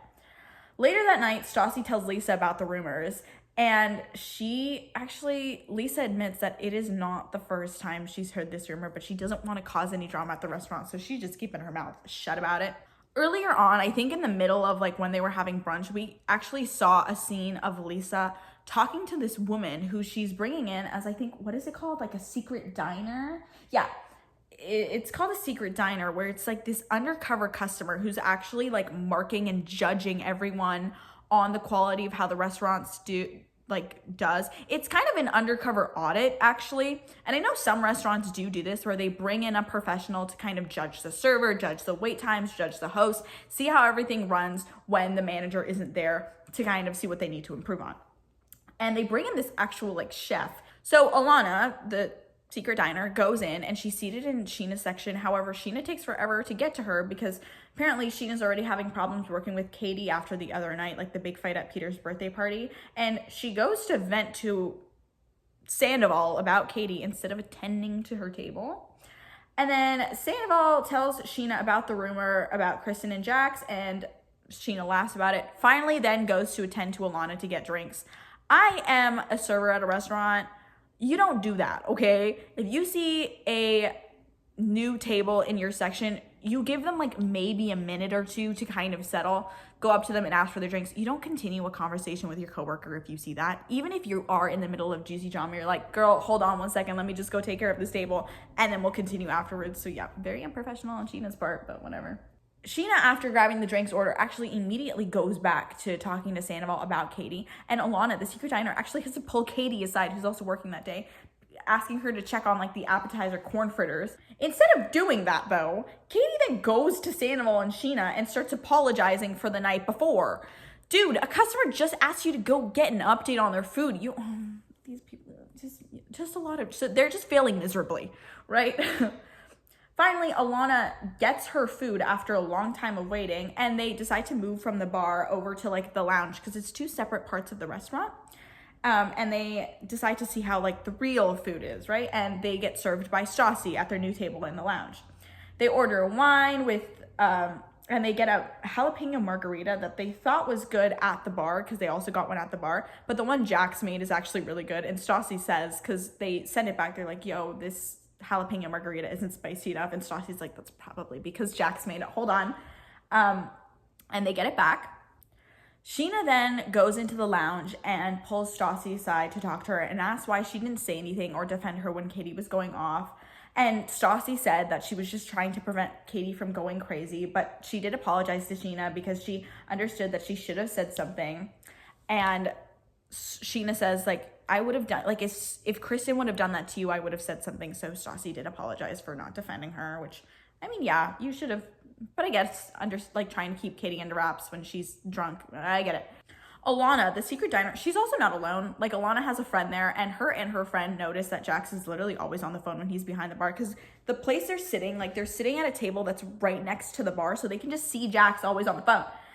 And then they leave the restaurant and they give their report to Lisa, a report which Lisa comes back with the next day and confronts everyone about who did really badly. She goes, talks to Sheena about the bad report she got, and Sheena says that she thought she was doing great service all night, but if she wasn't, it was probably because she was distracted talking to Sandoval about Katie. Lisa then goes to Jax about the margarita thing and the phone thing, same thing with personal problems, and she just tells them, like, you can't be bringing personal problems distracting you from work. This is a restaurant. You have to be doing better. Kind of puts them in their place. Lisa is also kind of hoping that the rumor goes away about Jax and Kristen so that there's no more problems at the restaurant. She just wants to run her business. Like, Jesus Christ. Later on, we see Stassi go over to Katie's place and continue to grill her about the rumor, because at this point, Katie hasn't gone into any details about where she found the rumor, what the details are, just that it was a rumor that was spread months ago and that she shouldn't have repeated it. Katie says that another server was drinking with Jax when he told her that he slept with Kristen, and Stassi asked why Katie didn't say anything. Katie says that the reason she never said anything to Stassi was because when she confronted Jax about it, he said that when he told the server everything that had gone on that night with Kristen, it was just really loud and he completely misheard her, like he did not sleep with Kristen. Stassi knows, though, that Katie somewhat believes the rumor, so she hatches a plan to go over to Kristen's apartment unannounced, like just show up to her apartment, demand her phone, and demand to text Jax as Kristen from her phone asking about it to see like whether or not they're covering anything up and to really get to the bottom of this rumor. So that's exactly what she does. She goes over to Kristen's apartment and is like, I need your phone. I need to get to the bottom of this. It's just been plaguing my mind. I need to see what's true and what's not. And Kristen's like, okay, girl, if it's gonna soothe your animosity that's going on in your head about this rumor, go right ahead. So Stassi grabs Kristen's phone, starts texting Jax as Kristen is like, yo, we need to talk about what happened between us. People are starting to catch on. And Jax just keeps responding, being like, Kristen, I have no idea what you're talking about. Stassi is very relieved. She like literally breaks down crying and she's like, oh, thank God this isn't true. Kristen hugs her and is like, I can't believe you thought this rumor was true. Like, that's ridiculous. And then Stassi leaves, finally believing, okay, nothing happened between us, la la la. And that is where we end episode 8, marking the middle of season 2. Okay, we're back. Part 2 of season 2. Different day, more energy. I don't think you guys understand like the actual energy it takes to recap this and talk about these people for hours, but I do it all for you. That noise you hear in the background, that's my laundry machine. So we're just gonna have to ignore that, okay? So we're officially halfway through the season. Actually more than halfway if you don't count the reunions, but I am just in terms of like, there are 16 episodes, we're on episode 9. Anyways, so we're on episode 9. It starts off with Katie, Stassi, Jax, Sandoval, and Ariana being pulled into a meeting with Lisa where she tells them that they're gonna be working a dinner at SUR that she set up for her and her friends.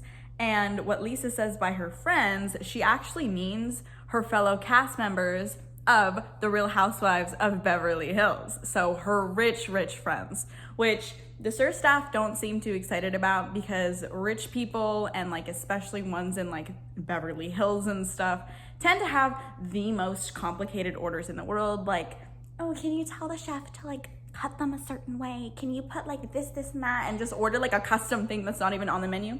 Lisa tells them, you're just gonna have to accommodate them. I'm having the dinner. I want you guys working it. Obviously, I think this is more just for like the crossover of the TV show. I don't think that regularly she would have had just the cast members of Vanderpump Rules working this dinner, but obviously the chance to get drama on both shows, it's interesting, right? We then see Sandoval actually confront Jax about spreading the rumor about him and Ariana, because obviously previously we've heard Jax like kind of fueling it on, especially with Stassi. And Jax says that the girls just don't like him, and that's why they're saying that he's the one spreading the rumor and everything.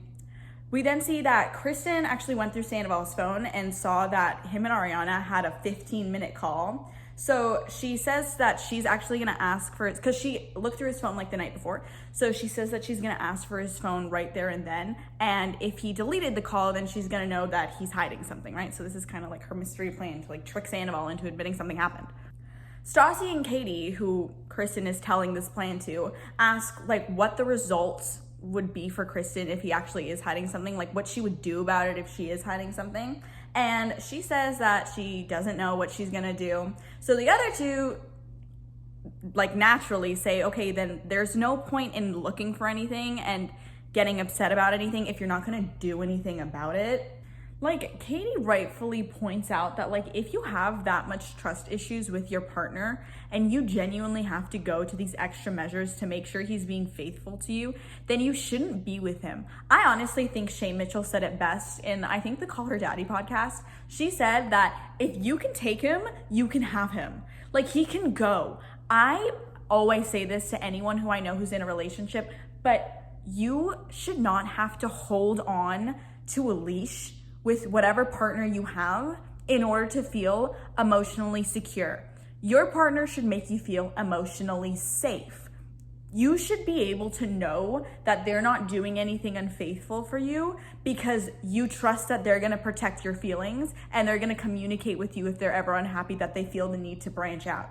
If you literally have to be tracking their location, calling them 24/7, asking where the hell they are, why are you wasting that much energy on someone? Like, is that what you want your future to be? No. And Katie obviously is pointing this out, and I'm in complete agreement. Like, this is not a relationship that is healthy. Like, you shouldn't have to go to this extent for your boyfriend of 6 years to be faithful to you. Like, and it's obviously trust issues because of the cheating, but again, cheater once, cheater again. Like, you shouldn't be with them then. Kristen then marches up to Sandoval later that night and asks for his phone. She sees the call on the phone, so he's not hiding anything. But she asks, like, why did you feel the need to call Ariana? And he's like, I don't know, we were just talking or whatever. And Kristen at that point had been drinking, and it literally just explodes into this huge fight where it just goes, it's the same thing. Again, trust issues, this, and that, I don't want you talking to her, blah, blah, blah, blah. Whole thing, there's just like classic fighting like that they've been doing all season. We then cut to a scene with Sheena recording in the studio, finishing up her new song called Good as Gold, which that song will haunt us forever and ever from this point on. So yeah, it's finally being made, y'all. Katie and Kristen then go over to Stassi's place to do a tarot reading because Katie has like tarot cards. And during the reading, Stassi brings up that Sheena had vaguely mentioned that something might have gone on with Ariana and Sandoval 3 years ago. So she has this whole plan of when they go on her Cabo trip, because Stassi's throwing her birthday party in Cabo. When they all go on a Cabo trip, Stassi wants to seduce Jax into telling her the truth because she knows that if anyone's gonna know anything, it's gonna be Jax. And then Katie does the tarot reading for Kristen, and Kristen's card reading does not go well at all in terms of her and Sandoval's relationship. It basically just says that they're doomed and that they should not be together anymore. Finally, it's the dinner, like the rich people dinner for the Real Housewives cast at SUR. Lisa puts Stassi in charge of keeping the peace for once and tells her to keep Kristen the hell away from the restaurant and the hell away from any drama. Like, she doesn't need, obviously, like, we know the Real Housewives of Beverly Hills at a dinner, shit's gonna go down with them, but she doesn't need any extra stuff from the SUR staff. So she just says, like, keep the peace. I have enough going on today. Like, no. So then Kristen's in the restaurant, right? But she's not working the dinner party. She's working like in the actual restaurant, like with regular customers. Kristen starts crying outside instead of doing her job. And Peter tries to comfort her, but at the end of the day, like, she has to go back to work. So he literally like pats her on the back and he's like, okay, get up. Like, it's time to go back inside. You have tables. Peter lets Lisa know that Kristen's kind of having a meltdown because she's just not feeling good about the argument she had with Sandoval. But Lisa's like, keep it away. Like, no. And then everyone comes in, everyone takes the orders of all the Real Housewives, and of course they're complicated as hell. Like, they're literally not even on the menu. They're just like, they're ordering as if this person's their personal chef. It's ridiculous. Oh my God. Of course, the dinner party gets real complicated and messy real fast because of Brandy's fat mouth. Of course, Brandy is one of the Real Housewives who was also like kind of the reason that Vanderpump Rules started, because her husband slept with Sheena. Like, Sheena was Brandy's mistress, allegedly, for a while. And Brandy's known for being quite a unfiltered soul. So things get real messy real fast. People start throwing insults everywhere. I haven't caught up thus far for Real Housewives. I'm only on season 3, so I don't know what was going on in this time, but someone's calling Brandy a racist. Like, people are fighting. Yolanda's there, like Gigi and Bella Hadid's mom is like there trying to be like keeping the, it's a whole thing. Stassi says she should be taking notes for the next time she's in a fight because these people just know how to do it. And even though everything is going wrong kind of at the dinner and even behind the scenes, they manage to get all the food orders correct. Jax is working the party, but then he goes and like talks to Peter and Kristen about all of the drama that's going on. And while talking, he mentions that it's him, Sandoval, and Ariana behind the bar, and that Ariana and Sandoval are like together. This freaks Kristen out. She gets a meltdown and tries to run over the dinner to try and like get Ariana and Sandoval away from each other. Peter, when Jax said this, Peter literally looked like so annoyed at Jax. And Jax is like, I thought she knew. And Peter was like, no, I didn't tell her for a reason. But of course, Kristen's now freaking out. Literally tries to barge into the bar and like go into the dinner with all of these like rich people who are being filmed, like all of Lisa's VIP guests, and like just have like a screaming match and fight with Tom in front of them, which is so unprofessional and crazy. But Stassi, of course, who was, you know, given the task of keeping the peace, literally grabs her arm and like yanks her back.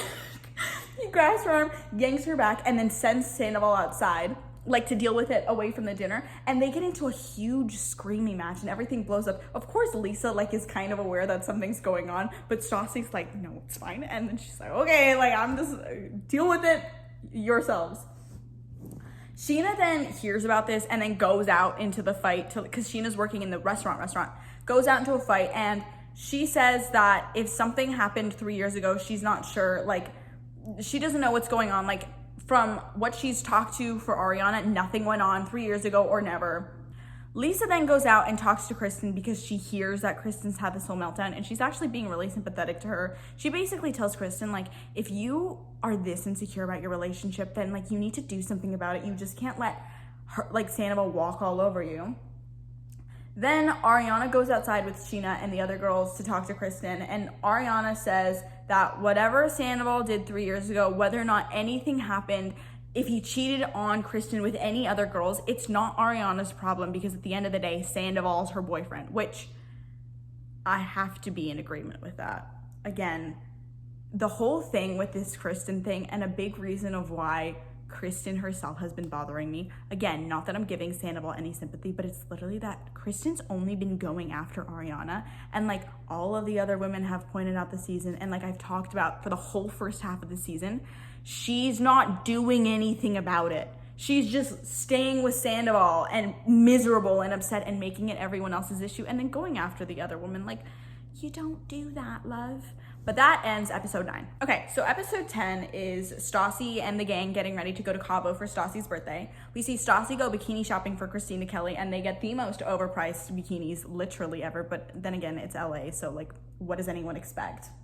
Lisa and Peter then go shopping for stuff for Sir and stuff, and we see them talking about the whole trip, and she's literally like, Peter's all like, I'm going to chaperone, like, it's fun, and Lisa's like, shut up, you just want to get wasted with them.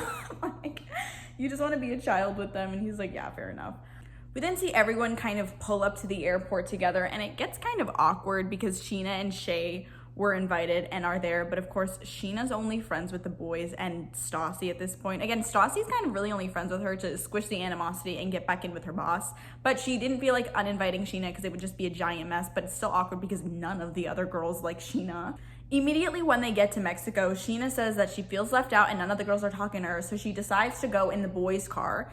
And then she says something that I think will haunt Sheena for the rest of her life. She gets in the car and she starts like venting about how the girls are being like excluding her and stuff to the boys. And she says that she would rather get, oh, this is disgusting. She says that she would rather get gang banged by all of the boys than ride in a car with those girls. Which, keep in mind, her boyfriend, her long-term partner at this point, is in the car with her. He hears her say this. That's insane. They get to the hotel and basically all the girls are rooming together except Sheena and Shay. Like, the boys are together, the girls are together, and then Sheena and Shay just have their own room because no one wants to be with them. Jax then goes to like the girls' room and ends up telling them what Sheena said in the car, and they all get super pissed off, and Stassi just doesn't want to be around her anymore. She's like, oh, I don't know why I invited her. Like, she can be on her own, la la la. And then they finally, for that night, obviously they're gonna go out and party. They head to the club, and it's basically a giant strip club. Basically, now the girls, after hearing what Sheena says, have this whole mentality of like, she's no longer with us, like, la la la. Even Stassi, like, it's her birthday, she doesn't want to be around her. And they get this really expensive table at like a club, because obviously you can get like tables at giant clubs and stuff, and you can order bottles and alcohol. And they said that Sheena's not at their table anymore. She can't touch their alcohol because this is no longer their table. Like, she can't do any of that. And they're threatening to like call security if she touches any of the alcohol or sits on any of their like chairs and stuff. Schwartz sees that Sheena's being very excluded and he feels kind of bad, so he decides to give her a shot and buy her a shot. Katie gets super pissed at this because she's like, what the fuck are you doing? Like, the girls have all agreed that this is not happening. Like, you're supposed to be on my side. I've decided that Sheena's not going to get any alcohol. Why are you buying alcohol for her? Like, it just gets into this whole thing because Schwartz just feels bad and he's not really taking Katie's side. Sheena then leaves with Shay because she just feels super excluded, and then Katie and Schwartz start getting into it. Katie has had a lot to drink at this point, and as I mentioned earlier on, the whole tequila Katie thing becomes this big motif with Katie, and this is when it gets brought out again. She starts kind of yelling and screaming at Schwartz, being like, you never have my back, la la la. He starts being really nasty back to her. Like, she's not saying the best things about him, but he literally like starts calling her stupid and like a moron and starts like cussing her out and insulting her and saying that she's being a bully. And then she like, I think she went to grab him or something, and then he immediately reacted and was so pent up that he takes his beer, like in a cup, I don't even know if it was beer or if it was tequila or whatever, and throws his drink on her head, and it just soaks her. And then she, like, they walk away from each other, and this whole thing. He goes to the boys and is like, yeah, I was just frustrated, I threw the drink on her. And the boys were like, dude. And the girls are obviously like with tissues cleaning up Katie, who's like on the opposite end of the club and like outside. And he, like, Schwartz admits that he shouldn't have done that, but he was just so frustrated at Katie, who was just being irrational and this and that.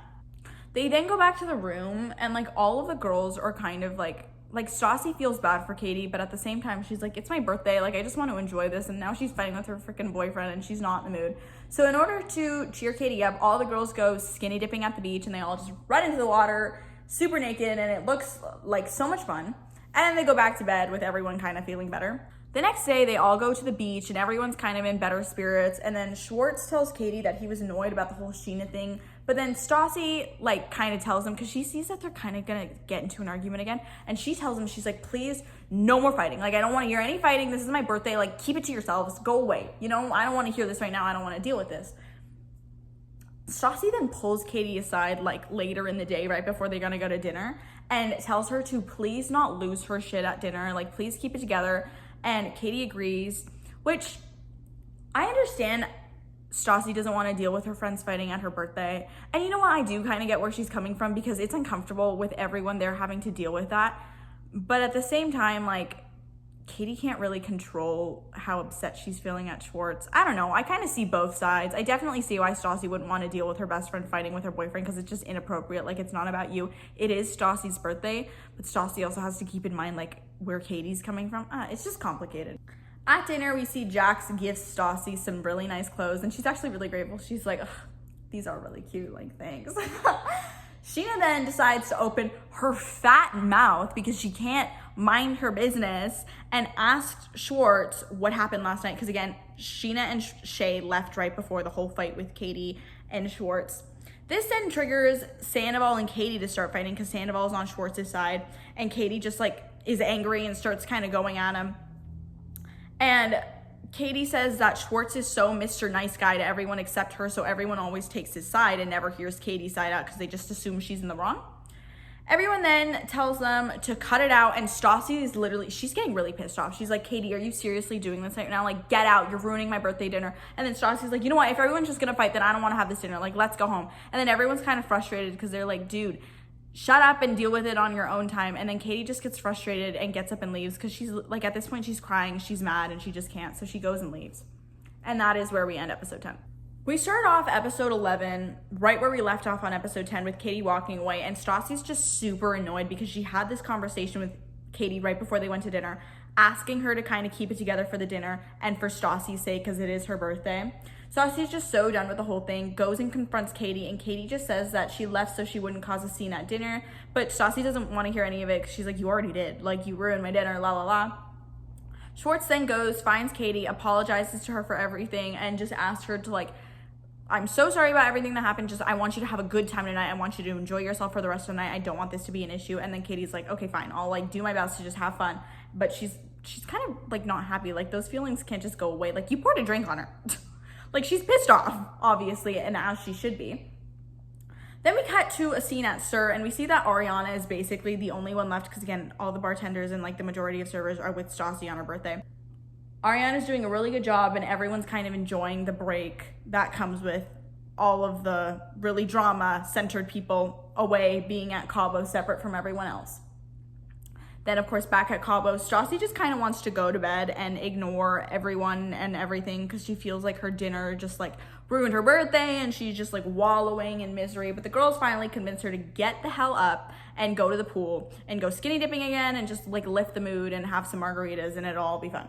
All the girls go in the pool, they go skinny dipping, they're having their drinks or whatever, and then Jax actually goes to check on Stassi, because he felt bad that her birthday was ruined twice in a row. Of course, you guys remember last birthday with the whole Frank thing. It was bad. But while he goes out there, again, they went skinny dipping, so Stassi's basically completely naked. So she decides to use her assets to get Jax to talk about Sandoval and Ariana. If you remember last episode, she was like, I'm gonna seduce the hell out of this man to get some information, and good for her. She literally, because like she's like holding herself, because obviously there were cameras, so she can't just like, you know, be all out there, but there's a fair amount of stuff going on. So she literally pulls him to the very side of the pool. They're like secluded, and he's not in the water, right? So he's sitting like on the stairs looking down at her while she's crouched down with her tits just like pushed up to the gods. And it is amazing because Stassi goes in on him. She says that she can't be friends with him because he's a liar, and that she can never get back to him because he doesn't tell the truth, and like he needs to fess up about Sandoval and Ariana. And she just goes in and she's just like, I can't be with you, and like I know you want to be with me, but like you're a liar and this and that. And then after a ton of pressure from Stassi and like her telling him like, you guys need to stop covering for each other, he finally acknowledges that he did in fact tell Stassi that something went on with him and Ariana, and like basically fesses up to the whole thing. And Stassi's plan worked because it's Stassi and she's a genius. Stassi then of course immediately goes to Kristen and tells her like Jax admitted something happens, and Kristen just breaks down and has a whole meltdown, right? The next morning, we see Sheena go over to the boys' room to kind of hang with them in the morning because, again, she's not talking to any of the girls. And she asked Jax, like, what the hell he said last night, because last she saw the girls were, like, freaking out about something he said. Keep in mind, she's asking this while Sandoval is in the room. Like, there's no backing down from this. Jax then kind of alludes to what he says, and Sandoval just gets so pissed off. He's like, dude, why are you doing this to me? They finally meet up with Kristen and all the girls. Like, they all go down to the pool together, and Kristen comes, like, kind of later and straight up in front of everyone just asks Jax, like, what he said. And obviously, per usual, he backtracks and is like, I didn't say anything. Kristen and Sandoval then start fighting in front of everyone, and she's literally just sobbing and sobbing, and he's denying everything. And there are literally servers around, like, trying to pick up their stuff from the pool and, like, dropping off their food. And there's a girl crying and these friends who are all yelling at each other, like, those poor people need to, I hope they tip them so well. Kristen then walks away and is sobbing and sobbing, but obviously the girls are so done with her at this point that they don't go check on her. She gets upset with the girls because they didn't check on her, and she decides that she can't be friends with Jax, and she refuses to work with Ariana. She then calls Lisa to tell her the whole situation and tells Lisa, she's like, I don't want Ariana working at SUR, this and that, and says that she will not work at SUR at the same time as Ariana. And it basically gives Lisa an ultimatum, like it's either her or Ariana. And Lisa says that they'll talk about it when she gets back, but it's honestly like ridiculous. Of course, Jax is pissed at Stassi because Stassi threw him under the bus immediately for Kristen, which I don't know what the hell he expected. Like, what? It's Stassi. It's the Witches of WeHo. Like, what do you mean? But in order to get back at Stassi, this little pea-brained coward of a man, they all go on a pirate ship for Stassi's birthday to kind of party, right? And he literally brings like 10 girls. Like, you just see like Jax coming around the corner and there's just a whole group of girls just following him. And then Stassi's like, what the hell? Like, why? It's so disrespectful and so rude. And so she's having none of it. She kicks them out so fast. She's like, get out. And apparently none of the girls knew that it was her birthday party. And it's literally so awkward. Like, the girls are there and they're like, wait, it's her birthday. Like, what's going on? They got to get the gist of what happens. And Stassi's like, get the hell off my boat. And they're like, oh my God, we're so sorry. We didn't know. These poor girls, half of them are married. Like, what? At SUR, Lisa talks to Guillermo, who's one of the managers, I think, at SUR. He's one of the, like, head people about the Kristen situation, and he says that Kristen should just stay in Mexico if she has an issue with Ariana. And then Lisa gives Ariana a heads up that Kristen is not happy, but Ariana says that she wants to stay at SUR, and so Lisa lets her. She's like, yeah, I have no reason to fire you. You're doing great. Like, you're holding it down while everyone else is out partying. Later that night, in Cabo, everyone is kind of clubbing and having fun, and Jax brings another entourage of girls again to just shove in Stassi's face. And so Stassi just kicks him out and says, like, go away. And Sheena does tell Jax, she's just like, you're just doing this to get a rise out of Stassi, and it's like not fun, like, shut up. Katie then says that she will always support Kristen as long as she actually follows through with the decisions, because Kristen's whining again. She's like, whole thing with Sandoval, and Katie's like, it's not that I don't have your back, it's just that, like, you need to actually do something about it, otherwise you're just upset all the time. And then she really has this heart-to-heart with Kristen, and Kristen finally, like, says, you're right, like, when we get back, I'm gonna move out, this isn't good, I'm gonna break it off with him, it's gonna be final then. And the last conversation that Katie had with Kristen that night is Kristen, like, affirming that she's done with Sandoval and she's not gonna put up with it anymore, right? The next morning, Kristen is nowhere to be found. And so the girls go looking for her, and where do they find her? In Sandoval's bed. Oh my God, the girls get so pissed off. They're like, what the hell are you doing? What did we just talk about? And Kristen immediately is just like, F off, like, leave me alone, like, go away, I don't want to talk. She gets so angry at them because they're pissed off. They're like, we literally just had this conversation. You literally said you were ending things with him, and you're in his bed. Like, I give up. And they literally were like, they tell her, we're absolutely done with you. They tell her that she's embarrassing, and they have no sympathy for her. And the episode ends with them basically like leaving and being like, you know what, you guys live in misery. We don't care anymore. Episode 12 starts off on a very positive note, actually. Everyone's back in LA, Cabo's done, and we actually see Pandora talking to Lisa at her house, telling Lisa that Shay has finally decided that he's going to propose to Sheena and has asked to use Lisa's house to do it. And Lisa reluctantly agrees, and so the whole plan now is that Lisa's gonna ask Sheena to do this pretend photo shoot for the Divine Addiction for Pandora's magazine, and gonna get her all dressed up, and she's gonna do it with Stassi, and then Shay's gonna come out and it's gonna be a proposal instead. At SUR, we see Katie and Stassi talking about the whole Kristen and Sandoval thing and how they're so over it, and at this point it's literally them against the world. Like, it's like the two of them think that they're fighting till the death against everyone else, and there's no saving them at this point. But then at Sandoval and Kristen's apartment, Kristen, we see her break down and cry after Cabo, and we see her decide that she's going to take a plane to Michigan to be with her family and take some time away from Sandoval to clear her head. We then see Sandoval confront Jax and yell at him for blabbing to Stassi about everything, and he says that all of his problems always go back to Jax, which, I mean, yes, Jax does make things worse by just spreading it around everywhere, but then again, like, your actions are your actions. Like, that's not Jax's fault. Too bad, so sad, buddy. Like, I don't know. We then go to Lisa's house, where we see everyone getting ready for the engagement, waiting for Sheena, and by everyone, Ariana's there helping her out because obviously Ariana and Sheena are best friends. Pandora's there because it's her, like, it's the photo shoot for her magazine. Stassi's there because the photo shoot's supposed to be with her. We see Lisa there, and obviously Shay is there because he's the one proposing. Sheena finally gets there, and Pandora gets them all dressed up for the photo shoot. And while they're getting ready, Sheena shows Stassi text that Kristen sent Ariana saying that to never talk to Sandoval again, like she hates her, never go anywhere near him, la la la, like threatening Ariana over texts about Sandoval, and like saying that she knows they slept together, this and that, and like she's a homewrecker and a liar, la la la. Stassi is obviously so over Kristen at this point, and literally is on Ariana's side. She's like, Kristen like needs to get over it, and if she's not gonna do anything about Sandoval, then she can't do anything about Ariana either. Like, pick a battle. Like, are you fighting him? Like, are you upset about it, or are you not? Like, are you getting over it? Like, you know?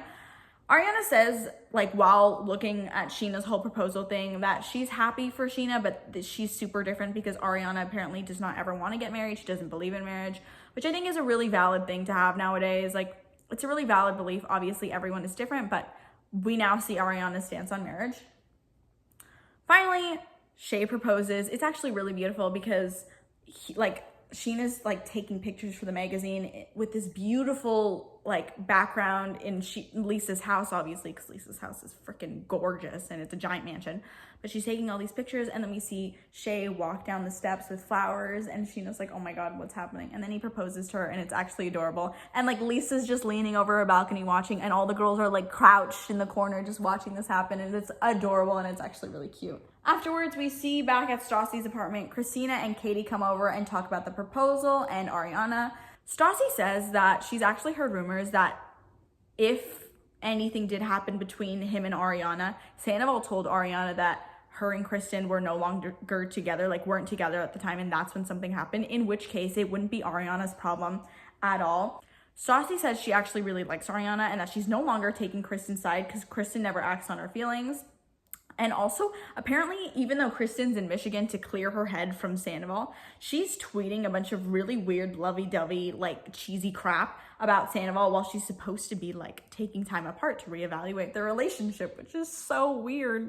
While this is all happening, it's also mentioned that Jax has gone like completely incognito. No one knows where he is and hasn't heard from him in days, but no one really cares at that point, which we'll see later. Don't even worry. We then at SUR see Peter talking to Lisa, and he says that he doesn't think that Kristen and Ariana and Sandoval can work together. And Lisa's really frustrated about this because Kristen's just causing so many issues, and she's honestly debating on whether or not she even wants to keep Kristen around at that point. We then see Stassi go over to Sandoval's place to just fully ask him about everything and just confront him and ask why he's like dancing around this. And to everyone's surprise, he finally confesses that 3 years ago, he and Ariana made out at the Golden Nugget in Vegas. And he says that he hid it because there's no way that it would have just been a small thing to the girls. And if they knew that he made out with Ariana, they would have all automatically assumed that he slept with her, which he didn't. Oh my God. So we finally have a confession. Stassi gets absolutely enraged at this, as she should, because he's just been denying it and causing issues all season. Stassi asks how the hell he could do that to Kristen. Like, she's absolutely enraged. And he explains that he thought that telling Kristen about this would just cleave them apart and it would break the relationship, but instead he found that when he finally confessed to her, it actually brought them closer together, and supposedly now they're starting from a place of trust. We then see that Kristen comes back to SUR after being in Michigan, and she says that she's just trying to keep her distance from Ariana because she's now pissed, because she knows that Ariana lied to her about hooking up with her boyfriend. Again, she's more pissed at Ariana than she is with Tom. She's now good with Tom because they're starting from a place of trust, but she hates Ariana because she made out with her boyfriend, even though Tom admitted that he told Ariana they weren't even together. Like, oh my God, Kristen's priorities are just so everywhere. It's ridiculous. At SUR, we also see Sheena kind of ask Ariana why she lied to her. Why didn't she just tell her about the whole Sandoval thing? Like, she would have had her back. And Ariana says that she just didn't want Sheena to have to lie for her, so she decided to just keep it a secret from everyone because it would have been easier, which, like, I understand, you know? Ariana says that Kristen is technically the victim in all of this, but she's just acting so bizarre and so weirdly that no one's taking her side because she's not mad at the right person, which I don't want it to seem like I'm a Sandoval sympathizer. I'm not. He's a giant piece of shit, but also at the same time, yeah, Kristen's mad at the wrong person. Like, hello? I don't even, like, she's just exhausting. I can't deal with her. Remember how I mentioned that Jax had gone incognito and no one had heard from him for days? So apparently he was in jail. Apparently he'd been in jail for 4 days because I think he didn't have insurance on his car or something, and like he missed a court date and la la la. So he ended up going in jail because he had done a bunch of stuff illegally with his car and it was just bad. During the actual dinner rush, we see Kristen just like explode, and she marches outside to confront Ariana about everything. And she says that she doesn't want her working anywhere. She's like, you're a slut, la la la, goes in on her. And Ariana, in her interviews during this whole confrontation, says that Kristen's anger is completely misdirected and she should be yelling at Sandoval or breaking up with him instead of yelling at her. And even Sandoval, because Sandoval goes out, hears this yelling, and is like, oh my God. He even tells Kristen, he's like, you're mad at the wrong person. Be mad at me. But Kristen will just not let it go. Like, Sandoval's literally telling her, like, you should be mad at me. And she's like, no, Sandoval, shut up. She made out with my boyfriend. Like, she's the slut. And everyone's like, girl, what are you talking about? Ariana then goes inside, tells Stassi what's happening. And Stassi says what everyone's thinking. Like, Stassi believes that Sandoval told Ariana that him and Kristen were breaking up, which is why she doesn't have an issue with Ariana, because Ariana didn't know. She's not the other woman in this situation. Sandoval's a liar and he's the cheater. Kristen then comes back into the restaurant, sees Ariana and Stassi talking together, and starts yelling at Stassi and Katie for not having her back. But the girls at this point are absolutely done and tell Kristen to just stop talking to them about Sandoval, and they don't want to hear it. Lisa says that she will deal with Kristen later and that enough is enough. And that is where we end off episode 12. Okay, so we finally reached episode 13, which I have to say is probably one of my favorite episodes on this entire show because it is so iconic. So we open up the episode where it's the next morning from the night before, and we see Stassi talking to Christina and Katie and is telling Christina how after work and after the whole fiasco with Kristen storming out, All the girls plus Lisa, except for Kristen, were talking about the whole Kristen and Sandoval thingy. And Lisa brought up the whole Jax and Kristen rumor again.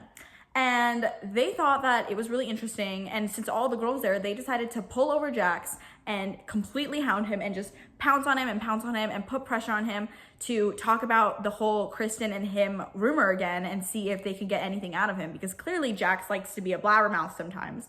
And also Lisa was there, so I'm guessing that also helped. And apparently he finally admitted to sleeping with Kristen, not once, but twice. He slept with Kristen twice. And apparently he gave full details after he started blurting things out. He said that the first time Sandoval was asleep in the other room and they slept together while they were watching Drive, which is disgusting. Now, and then a second time, I think they just slept together like when Kristen went over to his house. Of course, Stassi, hearing this news, is ready to absolutely crucify Kristen, especially because she was literally encouraged. Like, this happened during the time when Stassi and Jax were broken up and they still hated each other, but Kristen was encouraging them to get back together. So not only did she, like Kristen, cheat on Sandoval with his best friend, but she also slept with her best friend's ex-boyfriend, all while she's freaking out at Sandoval over the whole Ariana thing. Stassi, of course, is crying to Lisa about the whole Kristen thing, and Stassi's asking, like, why the hell Kristen still works there. She's horrible at work, and she says that she can't do this anymore. Stassi says that she doesn't want to confront Kristen alone because she knows she's just going to deny. So she says that she's going to do it in a way which leaves Kristen no room to get out. We then cut to a scene of Jax and the rest of the boys going out and celebrating his 34th birthday, which is insane that this man is that grown and still behaving like that. And it's literally all the boys. Like, I think it's Shay, Peter, Schwartz, Sandoval, Jax, and a bunch of, like, I think some of his other friends, I can't remember.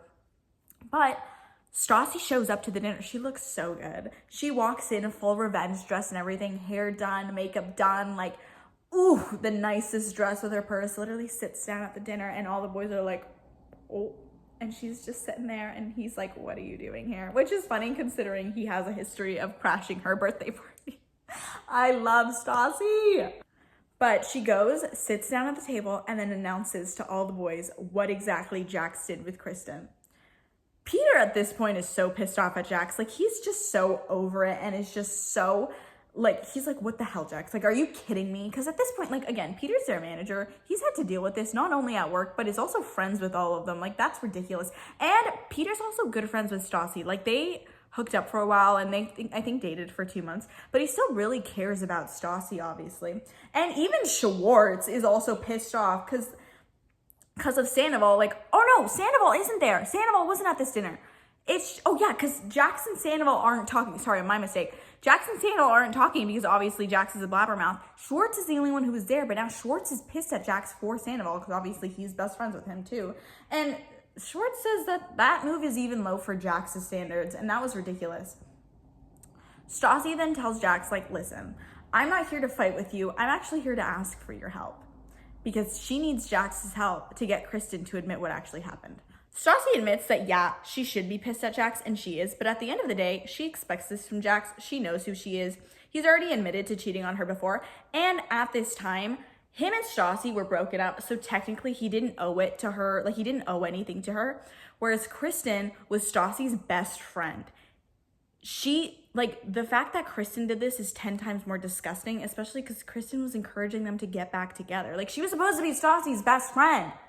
Stassi then forms this plan and talks to Jax about it, saying that she's going to bring Jax together with Kristen and she's going to have this giant dinner with everyone there, including Sandoval, and confront Kristen. All they have to do is really set the story, and Stassi makes Jax promise that when the time comes, he's going to have her back and he's going to admit it and he's going to back up everything that she's saying. He finally says, okay, yes, I'm going to do this for you. Kristen and Sandoval actually at a studio recording or editing Kristen's acting reel. And while they're there, Kristen says that she sent out a text to both Kitty and Stassi apologizing.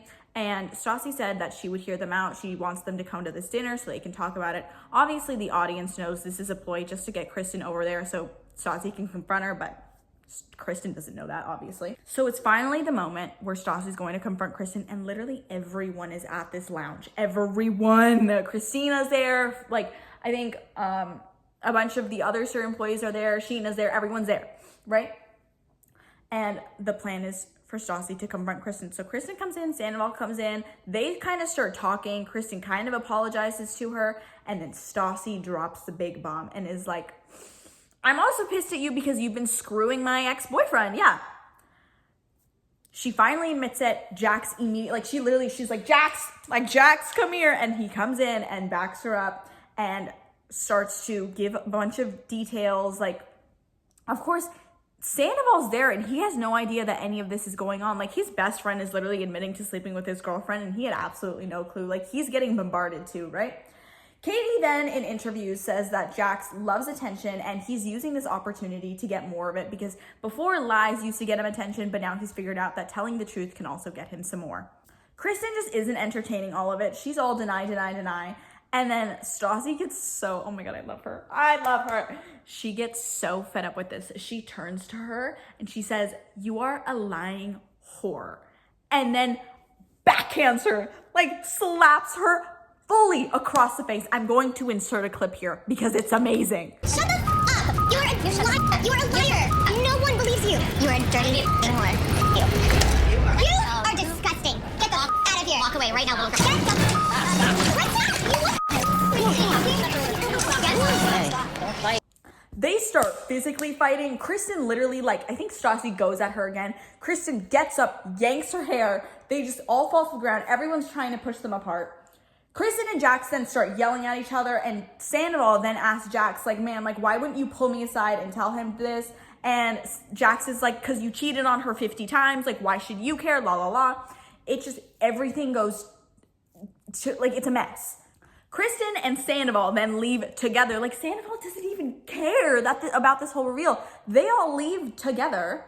And Kristen's like, I'm going to file a police report. And Stassi's like, oh, go to the police. Go right ahead. The next day, all the girls are debriefing. I can't remember where. They're having margaritas somewhere. And Ariana is clued in on everything that happened because Ariana wasn't there.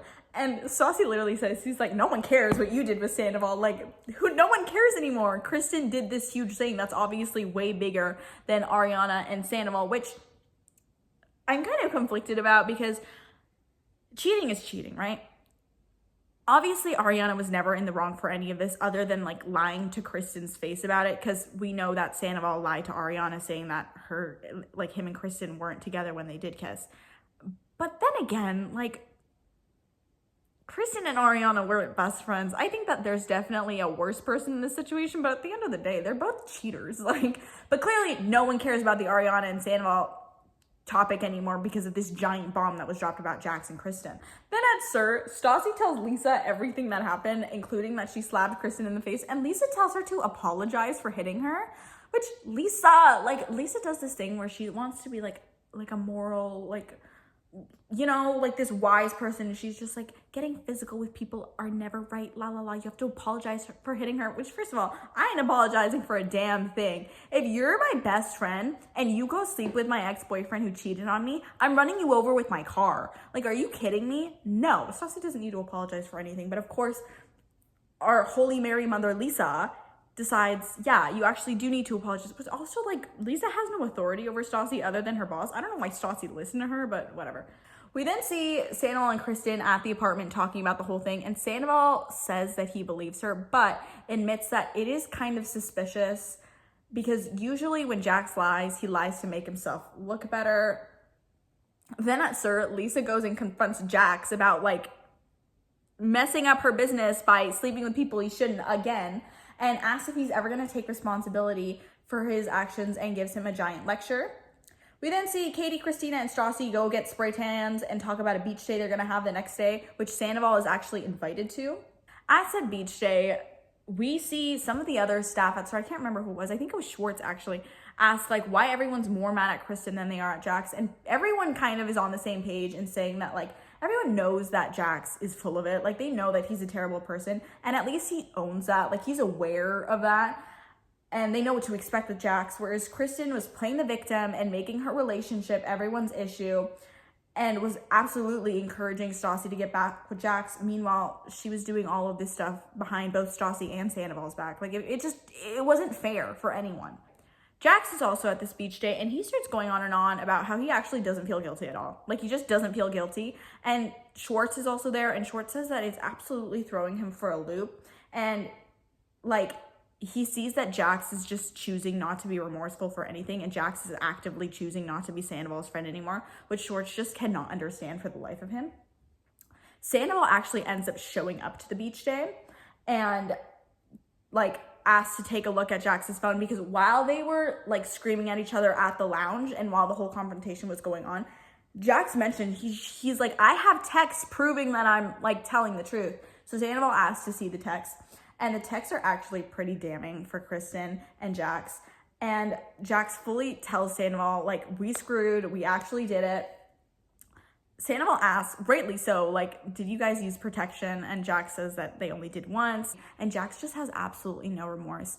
And we end the episode with, I think, Sandoval walking off and just being super defeated about everything, because on one hand he wants to believe Kristen, but then there are also these texts, and his best friend was the one who did, like, it's just a mess. We're finally at episode 14, which is the official last, like, filming real life episode of the season. Of course, we still have the 2 reunion episodes, but without further ado, let's get into the season finale of Vanderpump Rules season 2.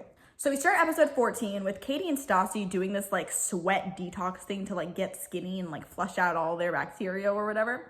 And they talk about how much more peaceful their life is without Kristen, because at this point they've completely cut her off. We then see Sandoval and Kristen go out to lunch, and Sandoval says he's really believing the Kristen and Jax thing in interviews, but he says he wants to hear it from her, and he kind of, like, talks to her about this, and she's still deny. Like, she's in denial mode. She doesn't want to say anything. It's also finally time for the annual SUR photo shoot. Again, as you saw last season, they do this, like, photo shoot every year. And while getting ready and, like, getting their makeup and hair done, Stassi reads Sheena all of the texts and, like, obsessive sexual, like, lovey I miss you texts that Stassi's been getting from Jax, and she's, like, literally just been straight up ignoring her. They're taking their pictures, and everyone looks super good in their bikinis, and Sandoval actually shows up late to the shoot.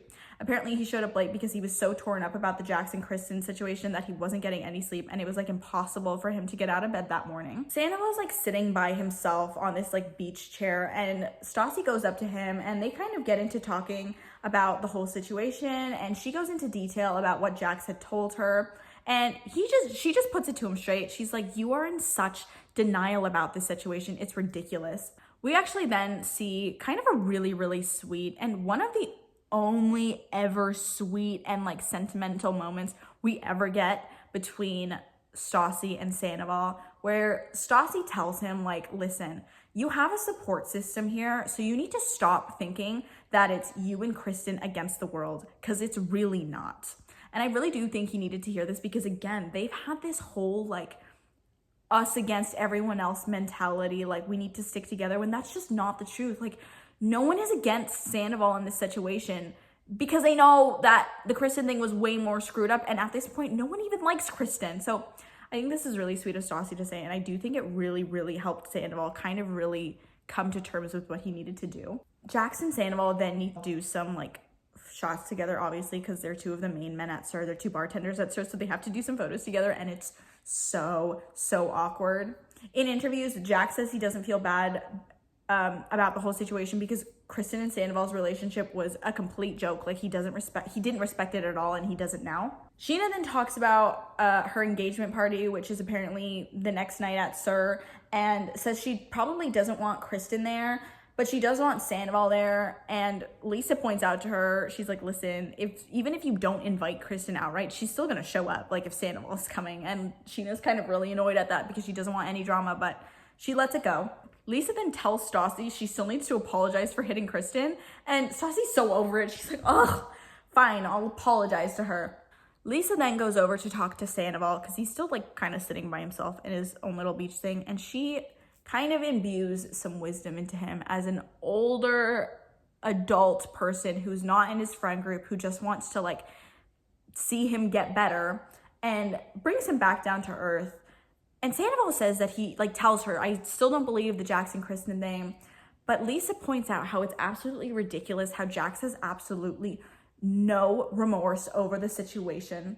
And Lisa also mentioned how Sandoval keeps talking about how pissed he is at Jax for this whole betrayal, but he never has once mentioned how upset he is at Kristen, and how, like, it's kind of better that at least Jax was honest about the whole situation, whereas Kristen is still so clearly lying, and she's the one he's in a relationship with. Sandoval then absolutely breaks down and cries, and he says he just wants to pretend that none of this is happening. And he finally admits to himself and Lisa and everyone else that he believes this rumor about Jax and Kristen, and he's gonna go deal with it. At the apartment, he's really pushing it on Kristen. He finally tells her, like, listen, I don't believe you anymore. I need you to tell me the truth. This and that. Like, if you tell me the truth, we can work through it, please. And we cut to the engagement party, and it's so funny because everyone there is wearing such formal outfits. Like, everyone there is in a dress, and we see Ariana, and she's literally there in sweats and like a crop top. Like, she's there in a shirt, like a neon shirt that's literally like exactly like the shirt I have on now in sweats. And it's like her best friend's engagement party, and Lisa, like Stassi, Sheena are all dressed to the nines, and they're like super like semi-formal basically outfits, and she's just there, which I just thought was really funny because it was really unexpected, and she just like stood out because she was wearing sweats. But anyways, Lisa then sits Stassi down and really gives it to her and tells her, if Kristen shows up, you have to apologize for hitting her. And Stassi's just like, ugh. Fine, I'll apologize for hitting her if she shows up. Sheena then gets up on the bartender like counter and starts performing her new song, Good as Gold. And Stassi says that the song is actually really catchy and really good, which, you know what? Listen, I agree. It's a really catchy song. However, I've heard it too many times, and now it makes me want to scratch my eyes out. So, you know, Sandoval and Kristen finally show up, which is kind of surprising because people really didn't expect Kristen to show up after the whole thing, but she does anyways. Stassi then pulls Kristen and Sandoval out to apologize for the slap. And before she can, like, formally apologize to Kristen for getting physical with her, Kristen just immediately breaks down in tears. And then she, to everyone's surprise, finally admits to Stassi that she slept with Jax. She literally says, she just like, I just can't look at you in the face. Like, she's like, I can't do this because I've been lying to your face for this whole time. And she admits, she's like, I slept with Jax. Like, yeah. Oh my God. So then, of course, Stassi's apology for slapping Kristen just goes out the window, and she goes in on Kristen. She's like, how dare you? You're my friend. And then Sandoval gets involved and starts defending Kristen. And Stassi, with the rest of the audience, is absolutely floored. She's like, why are you defending her? She literally just admitted to sleeping with your best friend behind your back. And Stassi, it's just like Stassi said, it's them two against the world. There's nothing breaking them up at this point, and just says that they're delusional and disgusting, and it's a mockery of a relationship at that point. Sandoval then reveals that Kristen had actually admitted it right before they left the apartment, and Stassi immediately goes inside and starts telling everyone. Sandoval then pulls Jax outside for a chat and starts crying to him because he really considered him a friend. Sandoval feels like he got Jax, which he never expected to feel himself, obviously. And Jax is just being a complete a-hole about the situation and says that it doesn't bother him what he did and that he sleeps really, really good at night. Like, he loses no sleep over the whole situation. Lisa then talks to Kristen and literally just straight up tells her, she's like, listen, Kristen, no one likes you here. You're a disaster. And if you quit, you're doing me a favor.